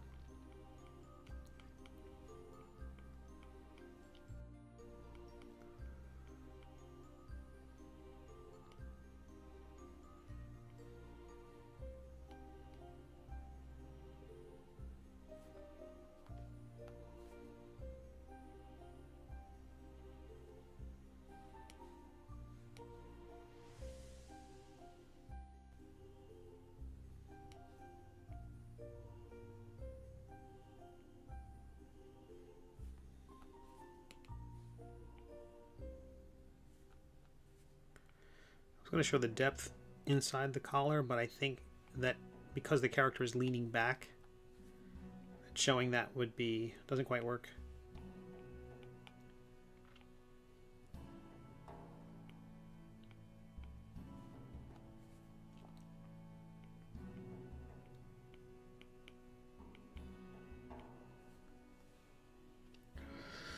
NPC says, also I recommend you check out the Shonen Jump app. It's free to read the latest 3 chapters of the most popular series and read all their manga. It's only $2.79.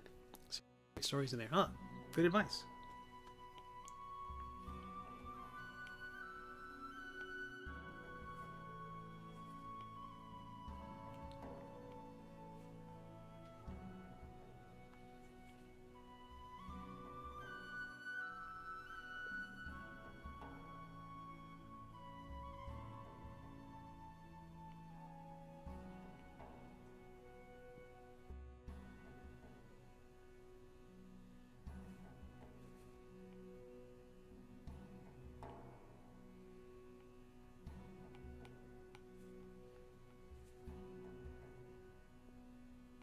Now sometimes I draw the outline of the dragon's eyes and things like that, stuff that's never going to make it into the final. I'm going to remove that. I just want to know where those outlines are and draw them accordingly now.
of NPC's favorite Shonen Jump series right now is Jujutsu Kaisen. Cool. Good to know. I will make a note of that. And asks, do I ever throw in characters from older works into the story? I don't think I have yet. This story feels like very much a world, so I haven't done that.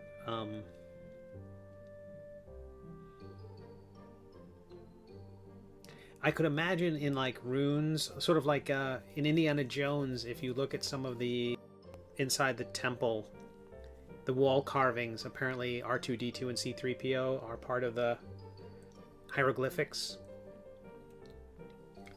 I can imagine doing something like that, an Easter egg, but I'm also not a big fan of putting in things in other... It's a weird mix of... I don't want to make pop culture references, but I will make a reference to a Danny Kaye movie from the 1950s. Or I will riff on Lewis Carroll, the Jabberwocky. I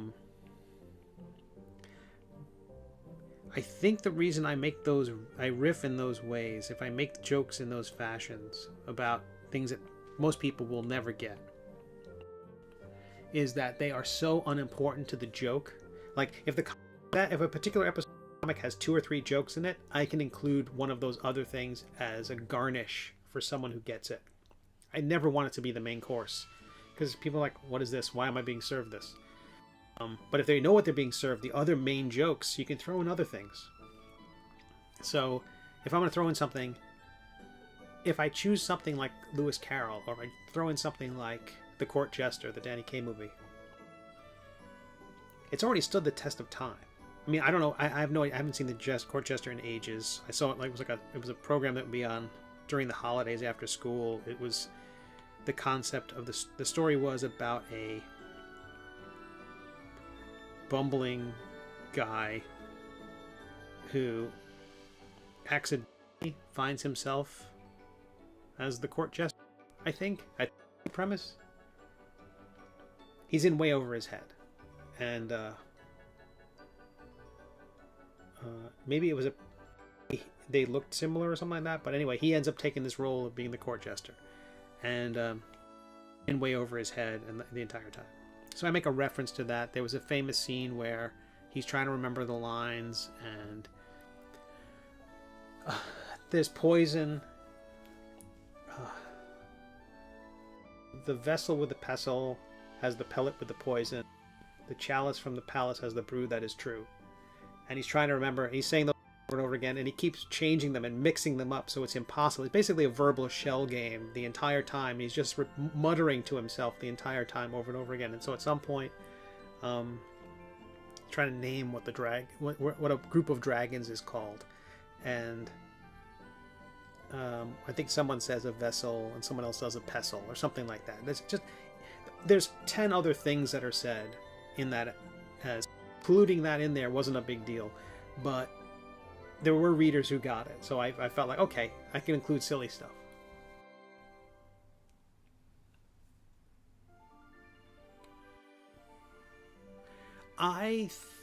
That's a good question. Do you consider your stories existing in different places, worlds, or universes? Or are they all isolated? It depends on the story. I did a science fiction series for a while called Astounding Space Thrills, and I wanted at some point, my very first comic book series was called Avant-Garde, about superhero type stuff. And I thought about a character from that who would still be alive in the future and could interact with the characters in Astounding Space Thrills. So there was a hacker who had uploaded his mind to the internet. This was 1994. It wasn't as hackneyed then as it is today. But it was getting hackneyed. It was still, no one had read William Gibson and Neuromancer or Burning Chrome yet. But the notion would be that that intellect that had uploaded itself could still be available, and they could be And I think I had a story where where I needed a character like that, and so it made sense. But you wouldn't have had my previous comic. And I don't think I would want necessarily anybody read my previous comic to make sense of the new one. But I don't know about this one. I think I was playing a D&D game last night. It's my one day a week I play a game. I hadn't played in 25 years. But when the pandemic and lockdown started, my good friend Scott from college, he said, "Oh, I'm going to do a D&D game. Let's survive this thing." And I'm like, "That sounds great. Let's do that."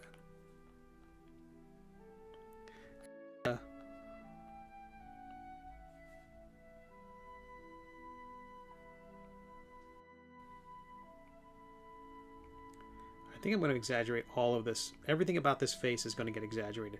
The eyebrows are going to get steeper. The eyes are going to get wider. The mouth is going to get a little slack. Maybe the angle will change because we're looking up. Everything about it is going to be pushed. But right now, this is fine the way it is. They talk about pushing the figure in animation, cartooning, where this character is currently set to 5, and he needs to be set to like 30. I need to push and push and so we had a player who was not able to make it. They're currently out of commission with COVID at the moment. I think she'll be fine. She sounds like she's going to be okay. She's just medicated and recovering. It's okay. So we'll just make up some characters. And there's a character from the Middle Age I made, and my thinking was that he will be. I created a backstory for the character, why they would be in this whole other world, and it was fun to play the character ever so briefly. It took longer to make the character sheet than it did to play, but it was fun to put that character into another universe for a second. See doing that in the future. Especially when there's a world of magic. When you've got magic, you can do anything you want.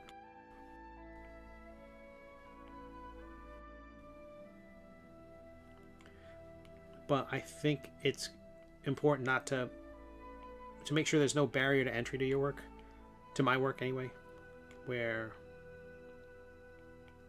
nobody has to read everything to get what I'm doing.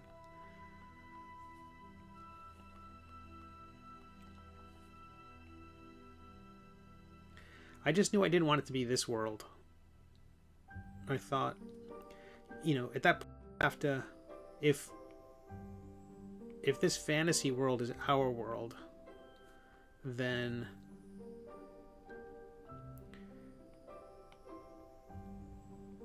I don't know, to me, I'd find myself spending a lot of time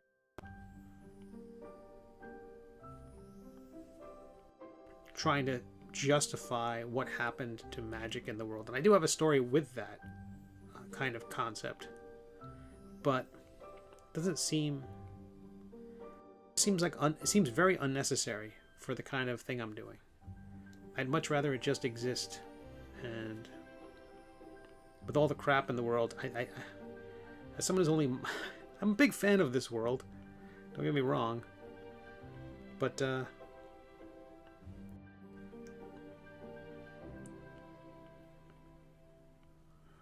world is currently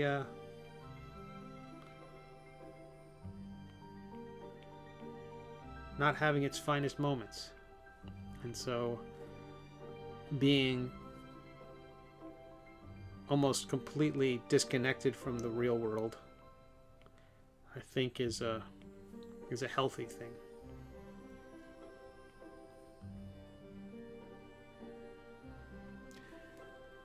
Yeah, magic is kind of a get-out-of-jail-free card for a lot of stuff. But as long as you establish the rules, I guess that's what world building comes down to, is establishing the rules. But I've talked about having unreliable authorities in the story, so even if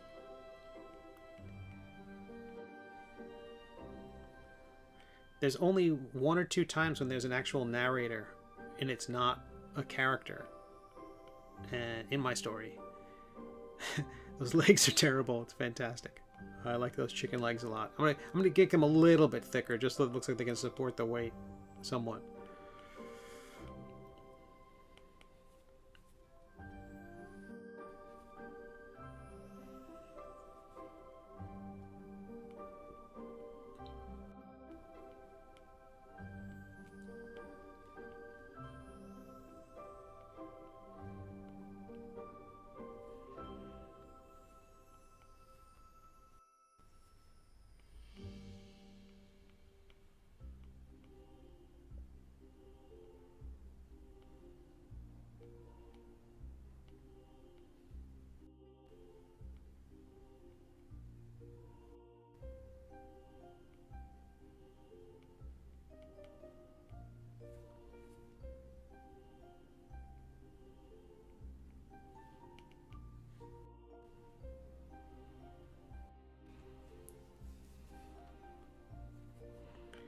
Again, when I put the text in, it will change the expression of the faces. I change my characters' faces to look like they're saying the words that they're saying. I'm not like trying to make the mouth shaped like a letter or something like that, but it's like if they're saying, you know, I don't like this outfit, the face, the brow will change a bit. If I get too locked into the expression before the dialogue is in, there can be a disconnect that I don't like.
We may be getting a visit from my assistant editor, my editor.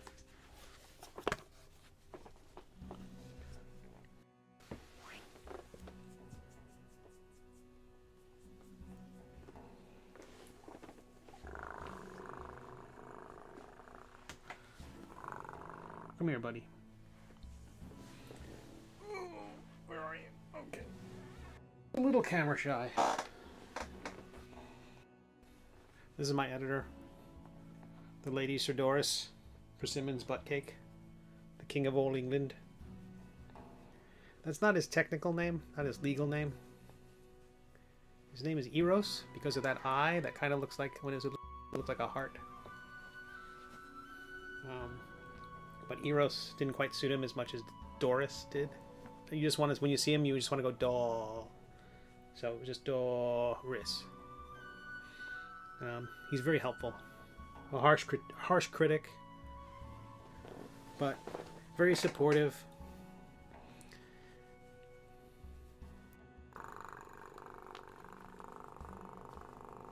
So, yeah, this is an intermission. This is a cat intermission.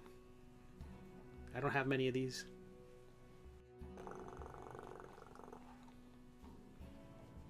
So if he mauls me now, we'll have video proof of his mauling.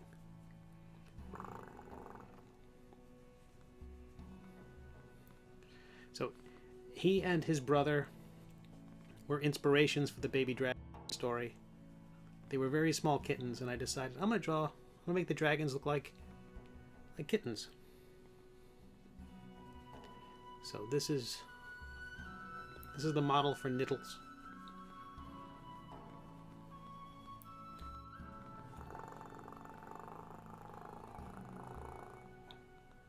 Okay, buddy. I gotta get back to drawing. I know. You're perfect in every conceivable way.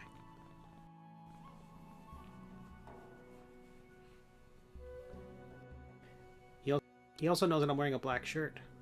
And so all of his remnants will be visible on my shirt when he sees me.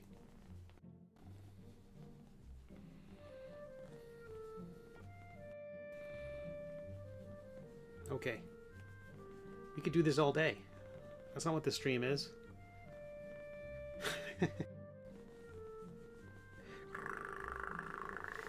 Okay, buddy. And we're back. I was at the vet's office and I started purring and the doctor was like, was that the cat?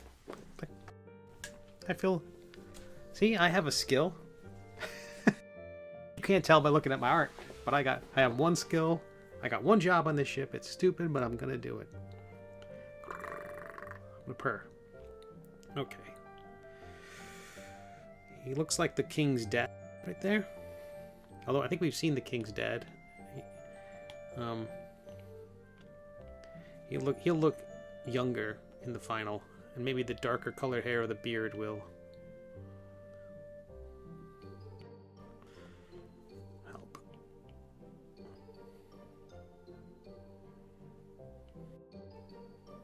I think it's also the larger nose. I think his nose was a little bulbous, but not entirely.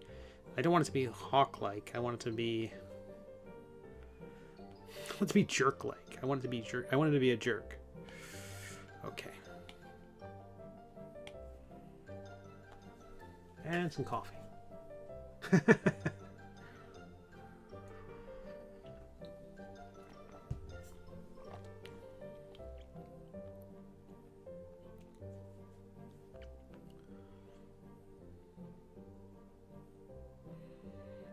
Okay, I feel like that's okay for now. I can at least put the lettering in, knowing where the pieces will go.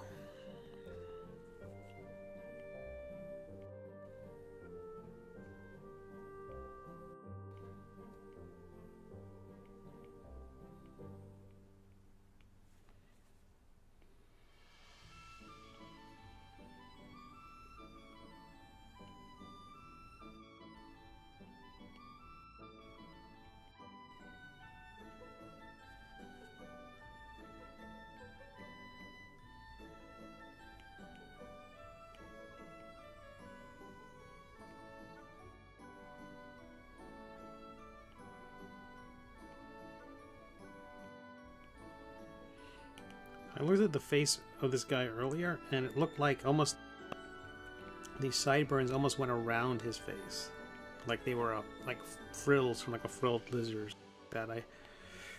Very weird, and I'm not entirely sure what I was thinking. I think I just wanted to be different.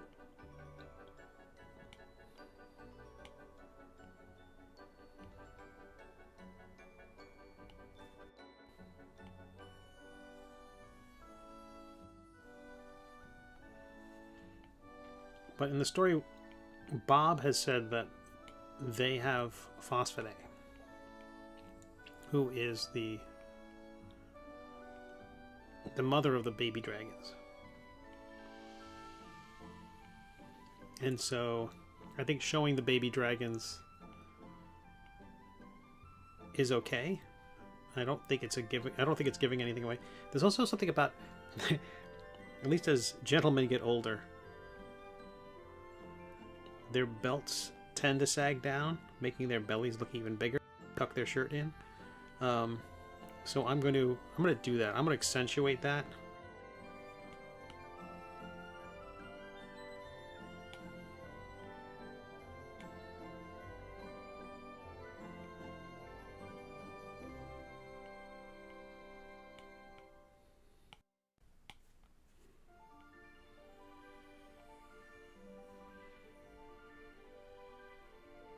It doesn't have to be a lot, but I think it adds a lot.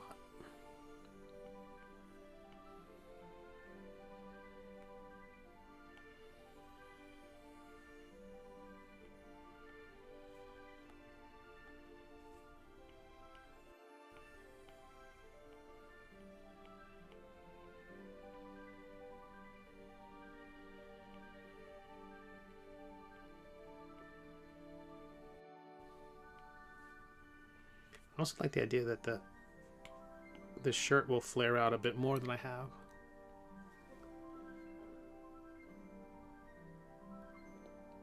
The MMOR, the massive multiplayer online role-playing game MapleStory, highly recommended. I'll check that out. For all I know, they purchased the same music.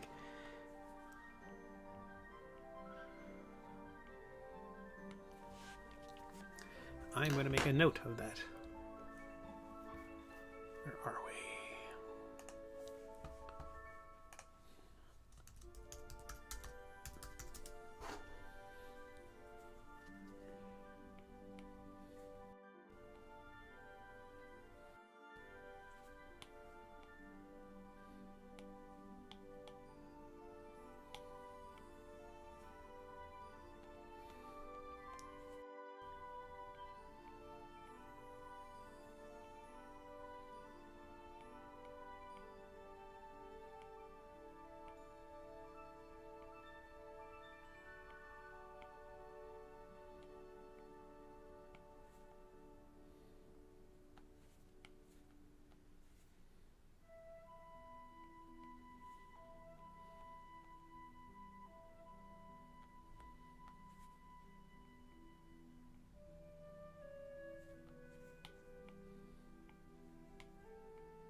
But NBC, you were asking earlier about if someone read the story now, could they figure out the ending?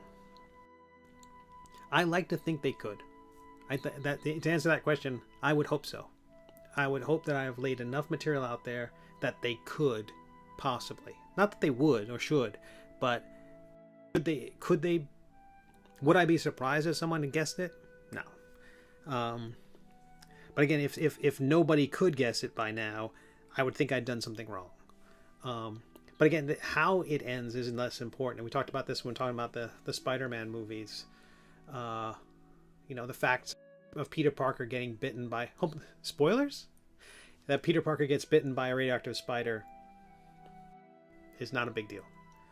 I mean, the story hinges on it, but it's not what people are going to the theater.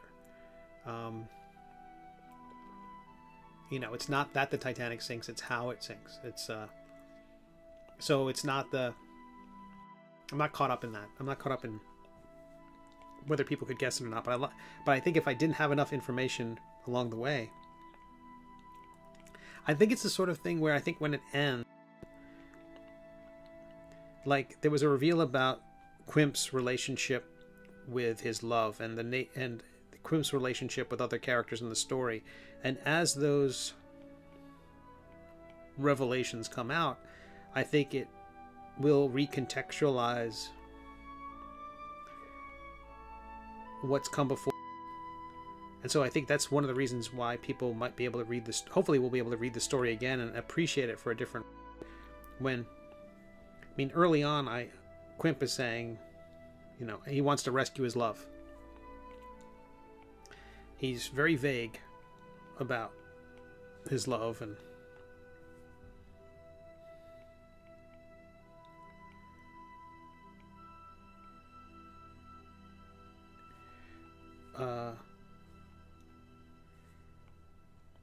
and that was meant to be a surprise to the reader. And nowadays, I'm like, oh, it's about a knight who's in love with a dragon.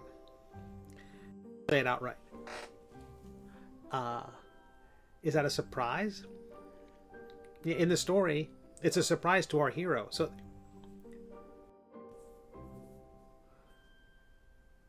if you can know a thing that the hero doesn't know. The entire story. Fun of watching the hero learn the thing is the fun, or the enjoyment of the thing, or the horror of the thing. I think that's the context in which you would need to now watch Star Wars episodes 4, 5, and 6. So the stuff is laid out in the prequels or in the early episodes. It's not a surprise. or it's so deep into the culture that you know the answer before you even watch the thing. But it's seeing how the characters react to that information.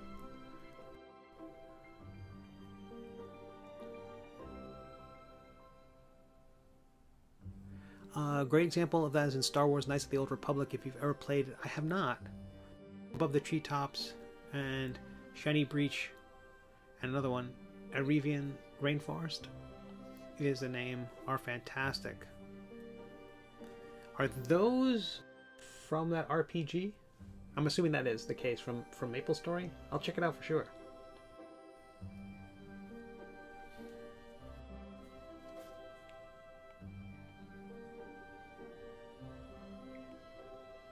He's 4% more evil as soon as I add the mustache.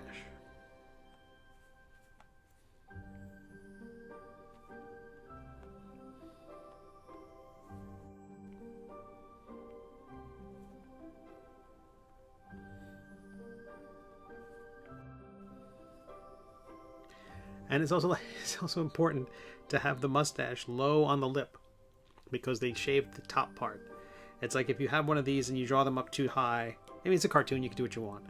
But I find the need to have it nice and low to show the, you know, the full mustache would be here.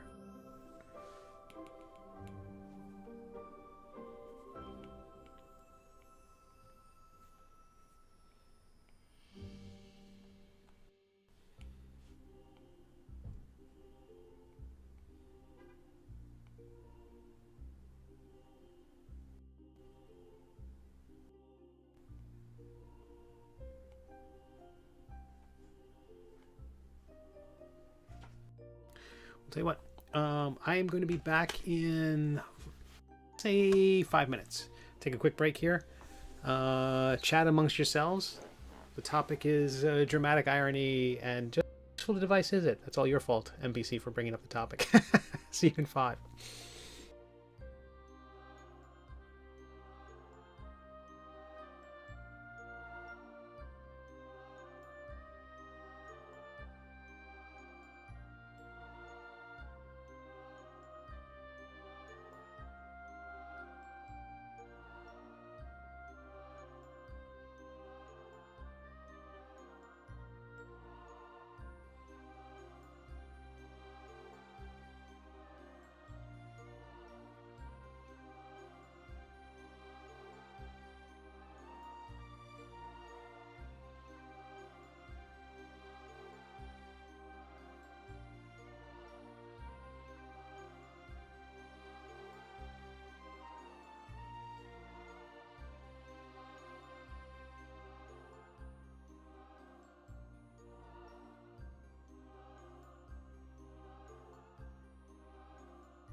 And we're back. All right. So we see where we are. NPC is filled in the blank. It's fantastic. Berserk has a fantastic example of dramatic irony because it starts with a flash forward of the main character and he's hunting someone named Griffith. And then when it flashes back, he has no idea of the impending doom. Also, Hunter x Hunter is a good example. That's excellent. Yeah, I think that's there is a certain genre of mystery story. I want to say Columbo episodes did there before the opening credits, before the title sequence comes up. I think you would see how the villain did the thing. And so the mystery wasn't who did it. It was, will Columbo catch them? And that's a good example of, I think, of it's still the how does he catch them, so there's still a certain mystery to it, but I think it shows you that what is a mystery and what's important to the story can not necessarily be the obvious facts of the case, like who did it.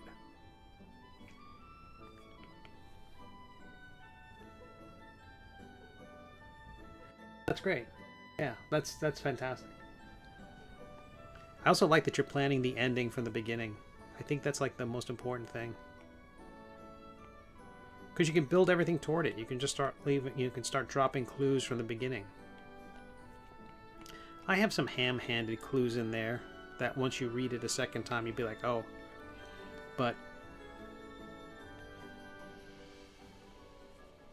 And by ham-handed, there's some stuff that's overt, like a direct reference be available at the end, but hopefully it's the whole thing is worth the journey. I really hope people don't. I really hope to not disappoint people.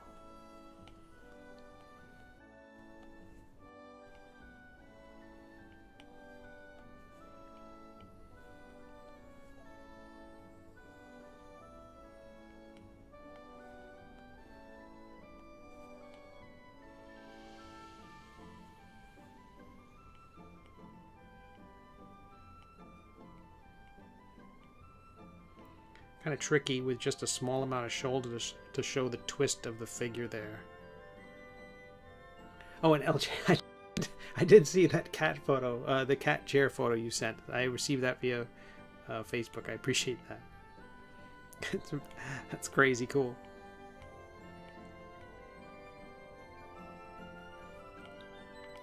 Maybe it doesn't need to quite be so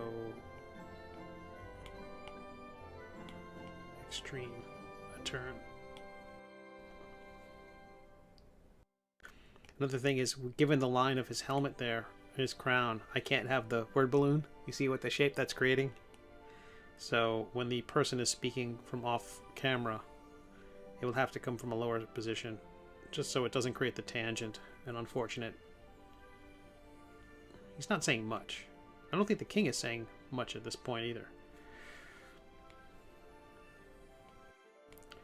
Only has a few words, but oh, they're important. Or not.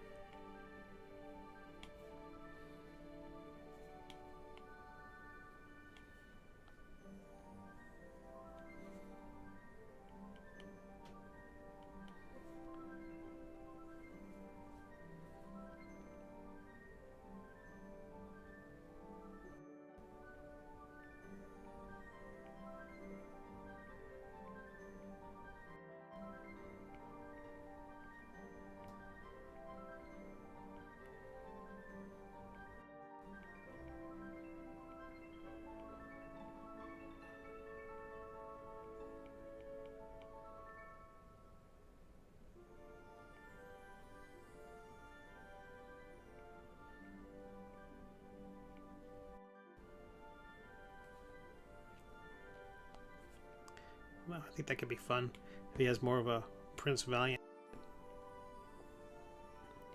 metal collar, not the full-on quimp or the collar a lot of other knights have.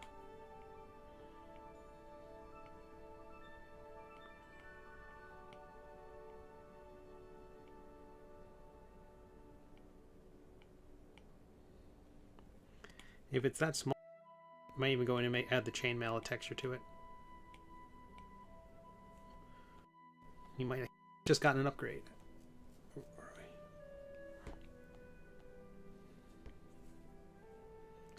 So in this case, I want this knight to be at attention.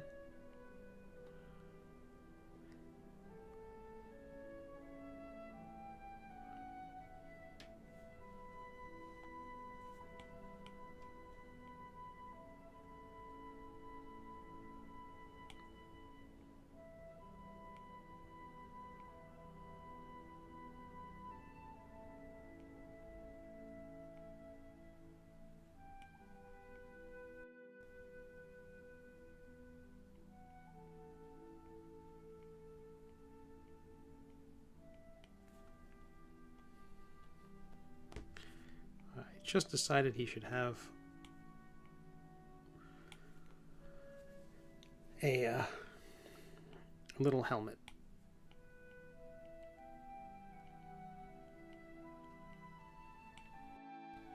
So his body language will be at attention, but he's going to be looking down at the creatures at his feet and sweating a bit.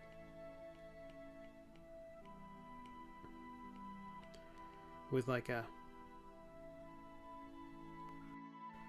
Prince Valiant haircut under it all, under the helmet.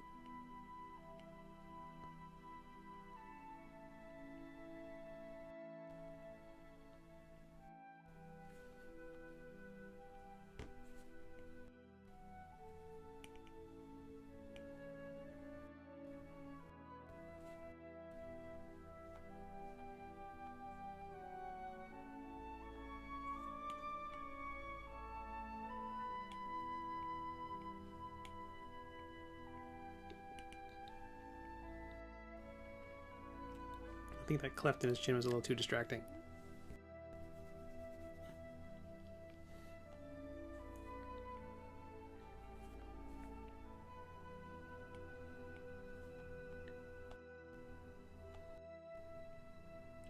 So while I do not expect to do any streaming this weekend from this channel, I'm going to be a guest on another channel which is a very eclectic channel. They reached out, they've interviewed some other cartoonists like Phil Folio and Kaja, I think that's Kaja Folio. I've met them ages ago, or talked to them ages ago, but not in a decade, maybe even two. To Girl Genius, they were interviewed, and a couple other cartoonists were interviewed. So based on that, I was talking to them, but they have such an eclectic channel. I think it's really curious that really it would be really tough to, I think it'd be tough to build an audience because you never know what to expect. It'd be like, one day I'm doing this and tomorrow I'm baking cookies or something like that. I don't know. It would be, yeah, I don't know. And I think they have various hosts. If it was me doing it, it would be like a consistent thing. Okay, there's that maniac Conley doing cooking now, that sort of thing. I'm really happy with this knight. I think I will change the appearance of the other figures throughout this to match that. That's another benefit of not doing a model sheet for this guy ahead of time. I can let him just kind of become the character. I might look at Prince Valiant's boots, things like that. Perhaps he wears sandals or something. I think Prince Valiant wears chainmail leggings. I'm not going to do that. I don't want to spend my life drawing this panel. The character is only seen for a bit, and I don't think the payoff of that is in any way worth the hours spent on it. But I will provide links to that interview when it's available.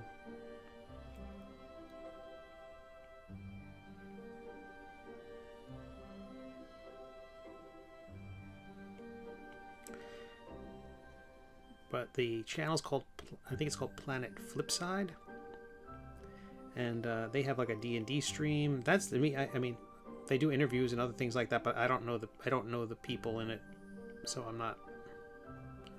But they do a D&D stream, which is pretty good. I watch those things mostly because of the different tabletop environments they have. I'm curious how those work. There's one right now. They're not, but it's called Tailspire, which is amazing. It's a virtual table. You know, they're all supposed to be virtual tables, but this one is legitimately 3D with people placing, you know, CG miniatures on a CG board, and it's really cool. I think, you know, as someone who plays through a virtual tabletop, you know, mostly for simplicity's sake, because, you know, you could do theater of the mind with Dungeons and Dragons, and that's how it was meant to be. It's a way to play it, but you could also do it with like miniatures on a board with rulers, because, or on a grid, because everything's got a lot of spells and things like that have rules to them, like they only go certain range, or they only affect creatures in a certain proximity. And so having measurement tools and things like that in a 3D environment, so you know, okay, that's precisely where the goblin is, for instance. And I talk about tangents and not wanting tangents, but what I definitely want is things like this, where forcing things to... So because you're afraid of tangents, or if you're worried about tangents, you avoid overlapping figures. But I think overlapping figures is very important, like to help relationships from one character to the next, to make it clear that this little dragon is definitely in front of this sweating, freaking out knight.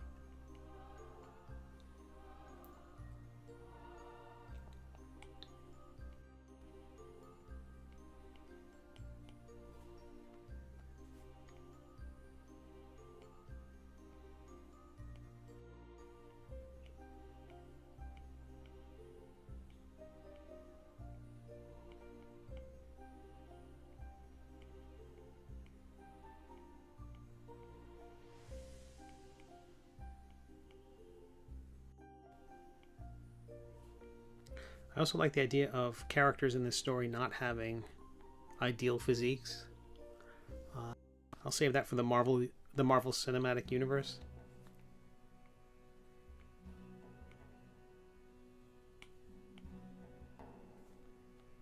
I don't think this story requires that.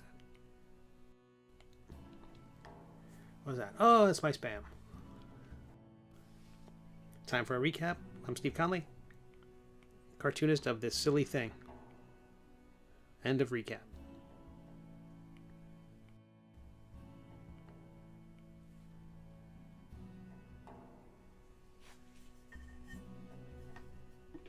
I did notice that weirdly, YouTube, Steve Conley, in the patreon.com/Steve Conley gets highlighted in red. It's not something I did. I don't know why it looks like that. It's not additionally clickable. It's just weird. So, alright. Things that are weird that I'm not going to spend my life trying to fix.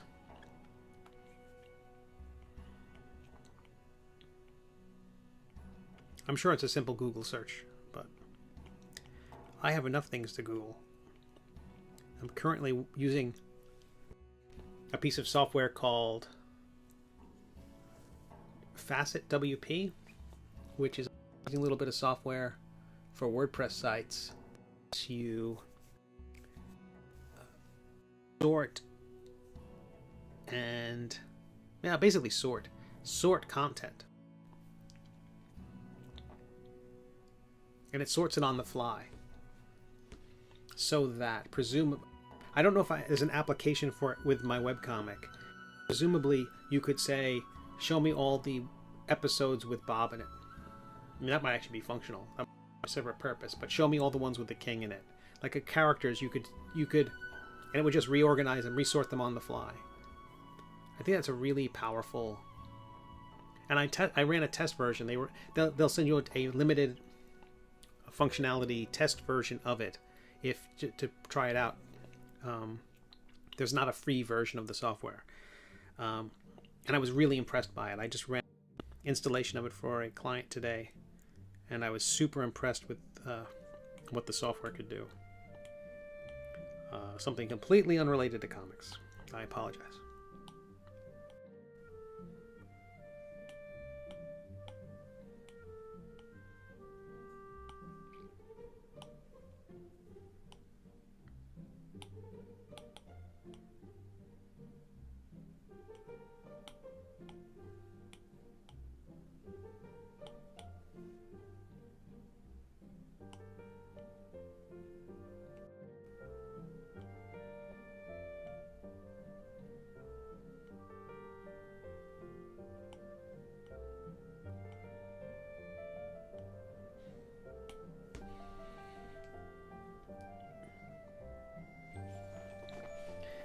NPC asks, how did you know when it was time to conclude the story? I considered doing a new story after volume 1, but I liked the world enough to keep going. Was it the same for you?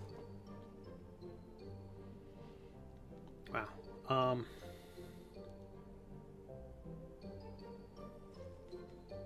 Oh, your second question is about that indexing. That indexing is primarily is exclusively for WordPress sites, and it does work with WooCommerce and certain other like if you use the pods thing for custom post types and things like that. I imagine it works with a lot of custom post types as well, but it's called Facet WP.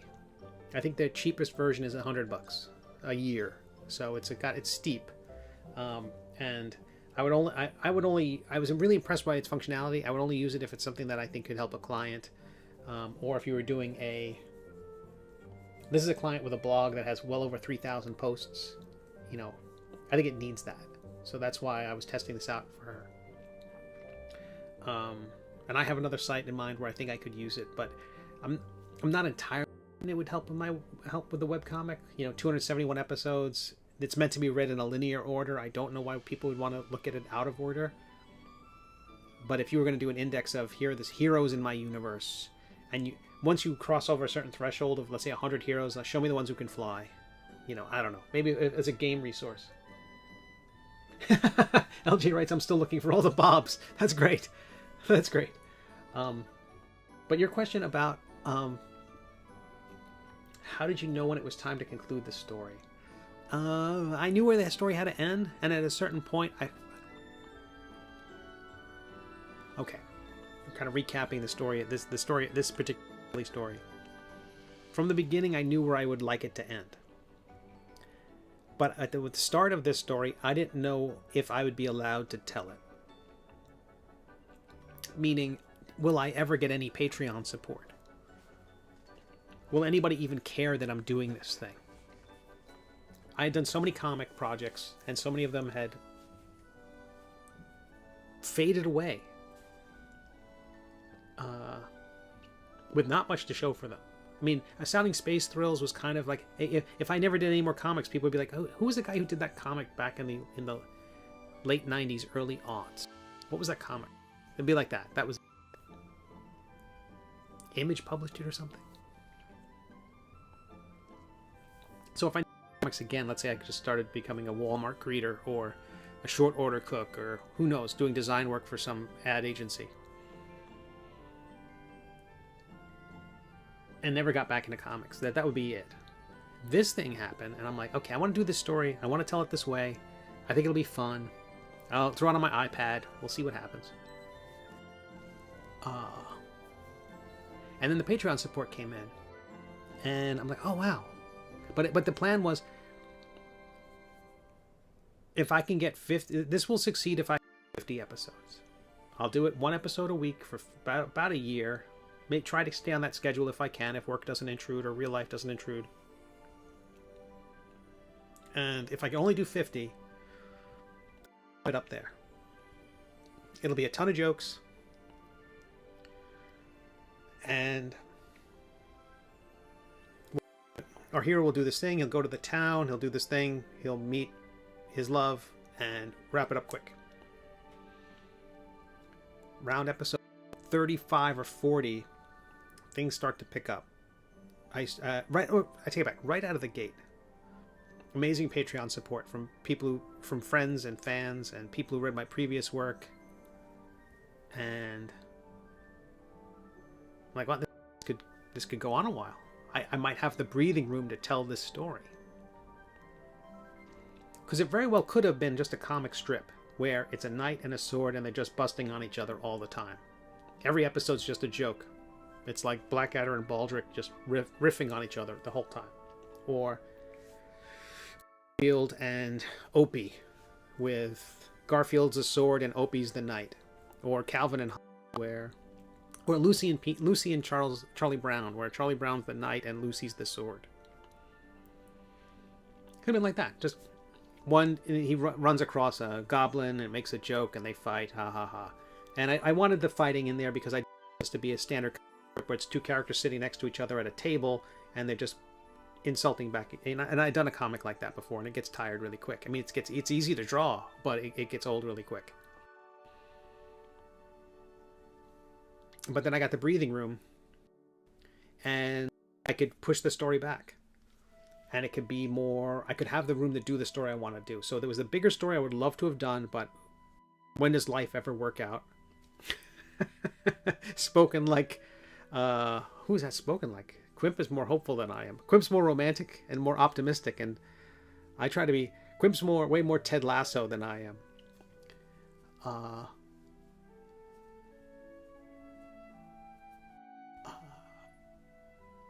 But I don't know. But anyway, I ended up having the room to tell the story I wanted to tell, I think. And so I always knew where it was going to go. But occasionally I find myself digressing, like, oh, let's do this thing. This will be fun to do this thing. And I could tell the story of the magic swords. We've only met one of them, Kevin, the illegible. I could tell the story of this. I could tell the story of that. But at a certain point, I'm like, we can meet Ambrosia in the Dread Bramble or the Ambrosian Fields. All that stuff is like people at some point are going, okay, where's this story going, Connolly? You especially give them drips and drabs, one episode a week. And when there was only 10 episodes, there wasn't a big archive. There wasn't like this huge to hold people. It had to be little funny jokes. And at some point, I'm like, I don't want to keep people waiting forever. I have done things where I'm like, okay, that entire subplot because I got to get this. We got to get this show on the road. People are waiting. I don't think I've had any long-term reader die before I got this thing done. My health is still okay. Oh my God, I take that back. I did lose a reader. One of my Patreon supporters. A lovely, lovely man. Holy cow. He never got to see the ending of the story. So, yeah. Yeah, very sad. But, and an early supporter of the comic. He supported my previous comic too. Hell of a sweetheart. And, yeah, so I got to get it done. I can't be a George R.R. Martin just not ending this thing. So that's how I knew. But when I got in this world and I got the support from everybody, I knew I might be allowed to tell more. As long as I support this thing, I will do this as long as they. I want to get to 1,000 Patreon supporters, though. That's the thing. If I get to 1,000 Patreon supporters, my life becomes so much easier. So much easier. Oh, it changes. Anyway, I'm sorry to digress.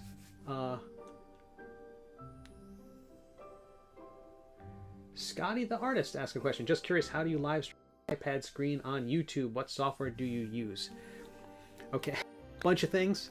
My iPad is plugged into my desktop, and desktop I use OBS software, and specifically Stream Elements. Stream Elements uses OBS as its foundation. It's a free piece of software. There are plugins and things like that, and in that environment you can choose a video source. And when you plug your iPad into your computer, your iPad becomes an available video source to use, the screen of the iPad. I think you can use the camera of the iPad as well if you chose to. So some people use their iPhone as an extra camera for when people are drawing. As long as it's plugged in, it becomes a source you can use. I was also, by the way, when my audio was cutting out, I was really, really, really concerned that the iPad was the source of conflict. Like the iPad was using up all the juice, all the bandwidth. I'm seeing KBS dipping into the red. I hope the video isn't stammering still. My goodness, this video was super crisp 3 episodes ago. I fixed the audio and now the video. Anywho, so I use Stream Elements to manage the interface, which draws the box where my webcam image goes, and also the web browser content, which is below me, which gets pulled in from Restream, which is the service I use, which sends it to Twitch and to YouTube. And that's how come you're able to have comments below me that are from Twitch and YouTube. And you can also stream to Facebook if you want. So all those various users can see the comments below. There's some lag there, but I don't think people are getting used to it, I think. But I definitely see why some people stream just to Twitch and then download it from Twitch and then upload it to YouTube. I definitely understand that. But I do like, most of my viewers are on YouTube, so I don't see myself giving that up. NPC says the video is perfect and there are no audio dips. Fantastic. Fingers crossed. Fingers crossed. After watching yesterday's replay, I was like, oh no, heart. And so there was another way you could do it.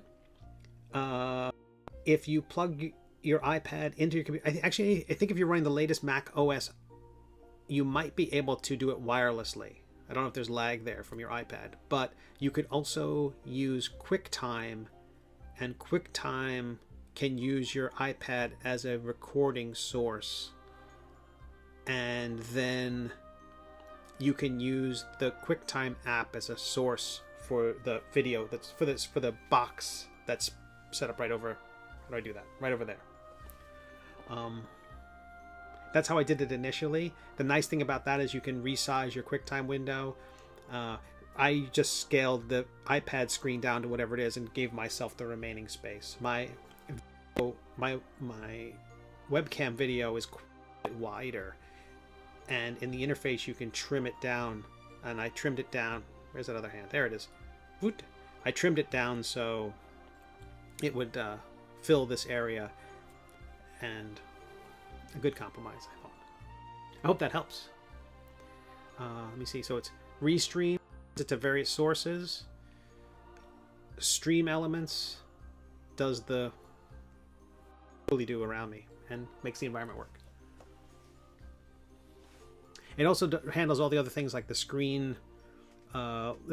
Technically, that stuff at the bottom of the screen, which is the Patreon and all those other things, which cycles.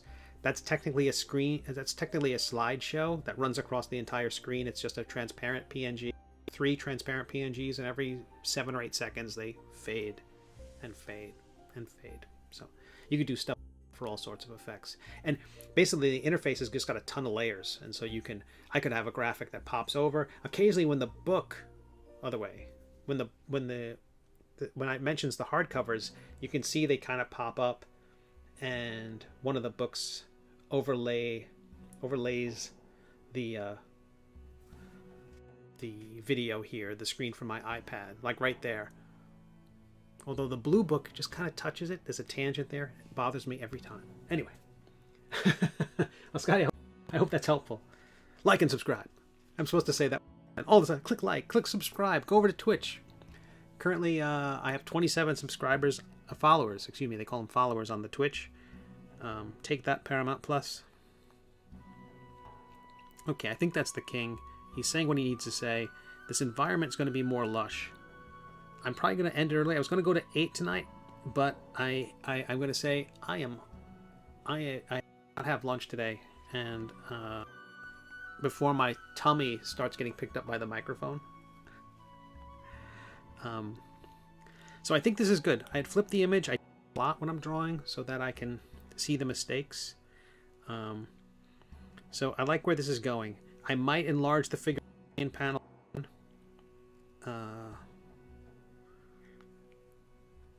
It's not exactly an establishing shot of the interior of the tent. That might have to wait till next week.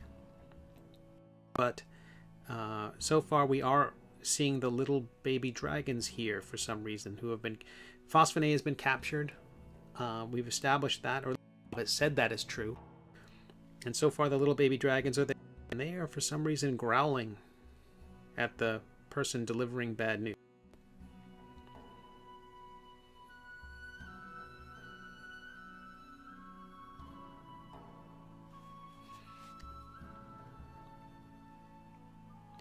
And the king is, so far, pleased with his ensemble.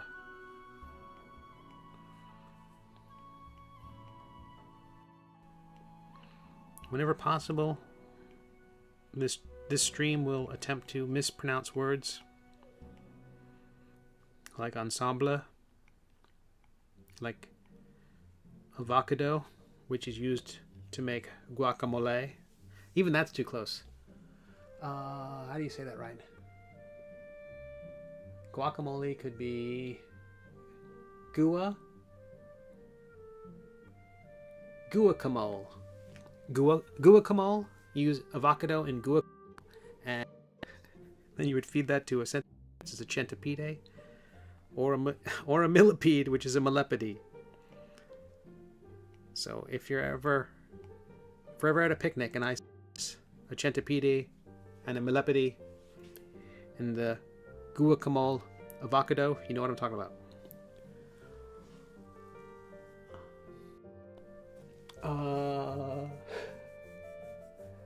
NPC asks, can you put the stream duration in the title of the stream going forward, please? Yeah, I think I could. Also, I like the sketching process. The progress is great. Oh, I appreciate that.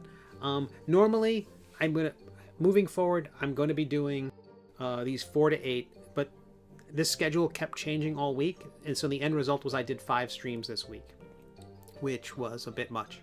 Every day I'd be like, okay, forget it. We're going to do it. Today's not great. We'll do it tomorrow. And then today's not great. We'll do it tomorrow. And then I spent most of that time just doing technical jiggery-pokery. And now, this is a special case today where I'm going to end it a little bit early. I'm so glad you like it. My friend.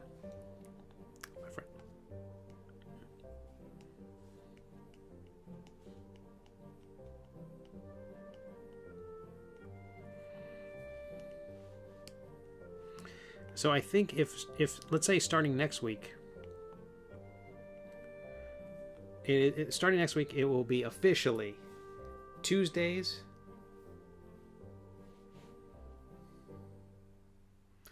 See, the trouble is I have to be by 7 o'clock on Thursdays. Right now it's going to be Tuesdays and Fridays. I'd prefer it to be Tuesdays and Thursdays, but I have to do some politicking to make Thursdays work.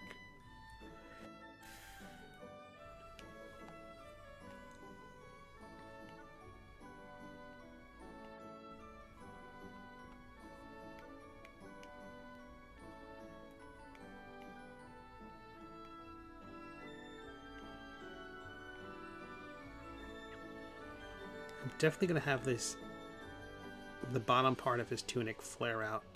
I think that's cuter. Like it there.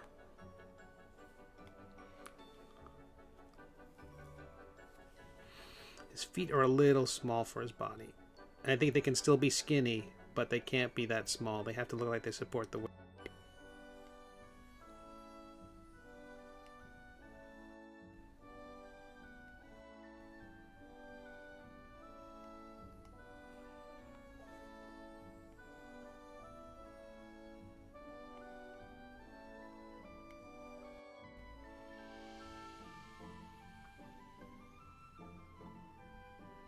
Yeah, the figure there could be much larger. And the figure at the bottom, on the last panel, could be a lot larger too. I think that may be the case where the mirror the feet of the mirror. And the dragons might be the same size, but I think making them larger will be really helpful. Exactly.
Hmm.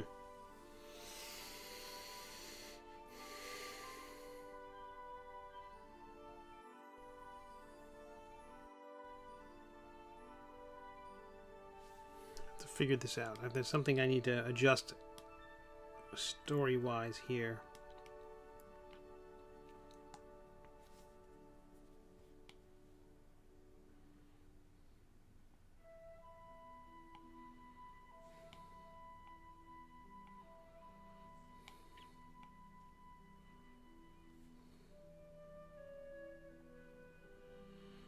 I may not have them. Maybe I won't have them in the scene. I really like them interacting with the knight, but I'm not sure what to do with them in the last panel here.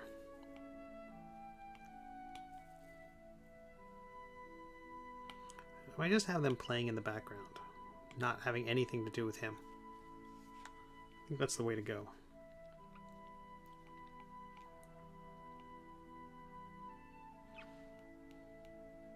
Or maybe they're still paying attention to the knight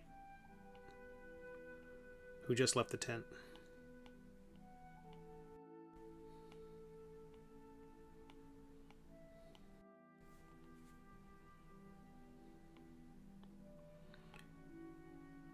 I have to confirm that he has a line at the end there. I like the effect of the word balloon going outside the panel, but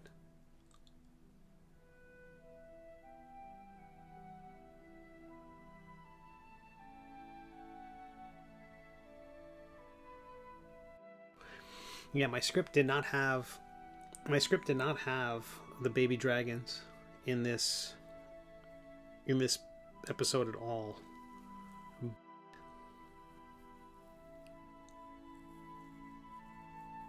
But I think it's important. Oh, I could switch things up.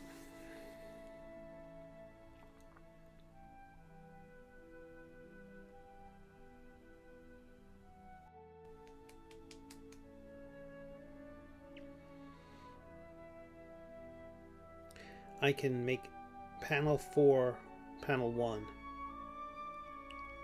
And so I could swap panel 4 and panel 1.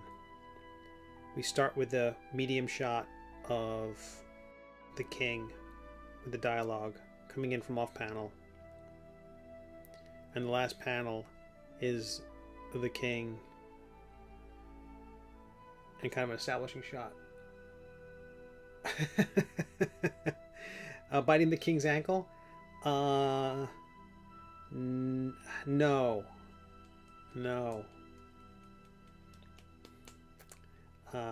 It's a cute idea though, but they can't. for reasons.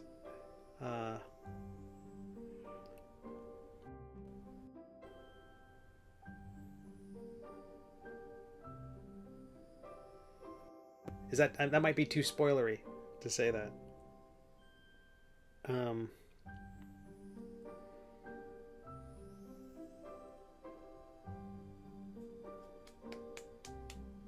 Much to think about. All right. Well, I will. Next time you see this, I think I might be coloring it. If I have a stream over the weekend, okay. Gosh, so I will have a stream, but it won't be on my own channel. It will be on Planet Flipside. I will send you a link when it's ready. I have no idea. I've never chatted directly. I've never chatted with those folks before. I'm really hoping that my audio and everything works. Watch for them. It'll be perfect. I'm so glad for everyone for the feedback. I apologize for my apologies. My constant compensation for sorry, I'm so sorry. That was a line in the last episode, the one that just went live, that I didn't include. It was the knights were leaving, and they're saying, "Oh, we want the reward." And the younger knight was going to say something like, "I don't feel right getting the award for something reward for something we didn't do," and the other knight was going to say something like, "But having the reward will make up for that feeling." That's why it's called compensation. I don't know if it's a joke. It's just a mild observation. So I'm like, scrap it. There's no room for it. I don't want to cut in the way of the drawing. I don't want to cover any. I would rather have everything get pushed back with much less text and let the hint of Bob in the hat. We still don't get to see Bob in all his behatted glory until later. But that'll keep people hooked. That'll keep webtoons on the hook. People want to see Bob wearing that hat. Ridiculous. All right, it is 7 of the 3-hour stream, which is the perfect length, except for 4, which would have been better. Yeah, I'm gonna get some food. Thank you all so much. If you're here, if you're on Twitch, go check out David Peterson's channel. He's awesome. Not yet at the level of a Twitcher, and I don't think I could people to another channel if I wanted to. Not from my interface here. I think I would have to be a dedicated Twitch streamer, which I may try. I noticed I got a lot more attention on Twitch when I wasn't streaming to multiple platforms. So maybe in the future I have to do some articles on that, more research. But thank you for all your kind support. You're wonderful. Have a wonderful weekend. And subscribe, follow, etc. And if I have a bonus stream, just keep an eye out for that notification. And if you miss it, catch the replay. Happy cartooning, if that's what if you're also going to be drawing. Good luck with it. And thank you all so much, and I'll see you online.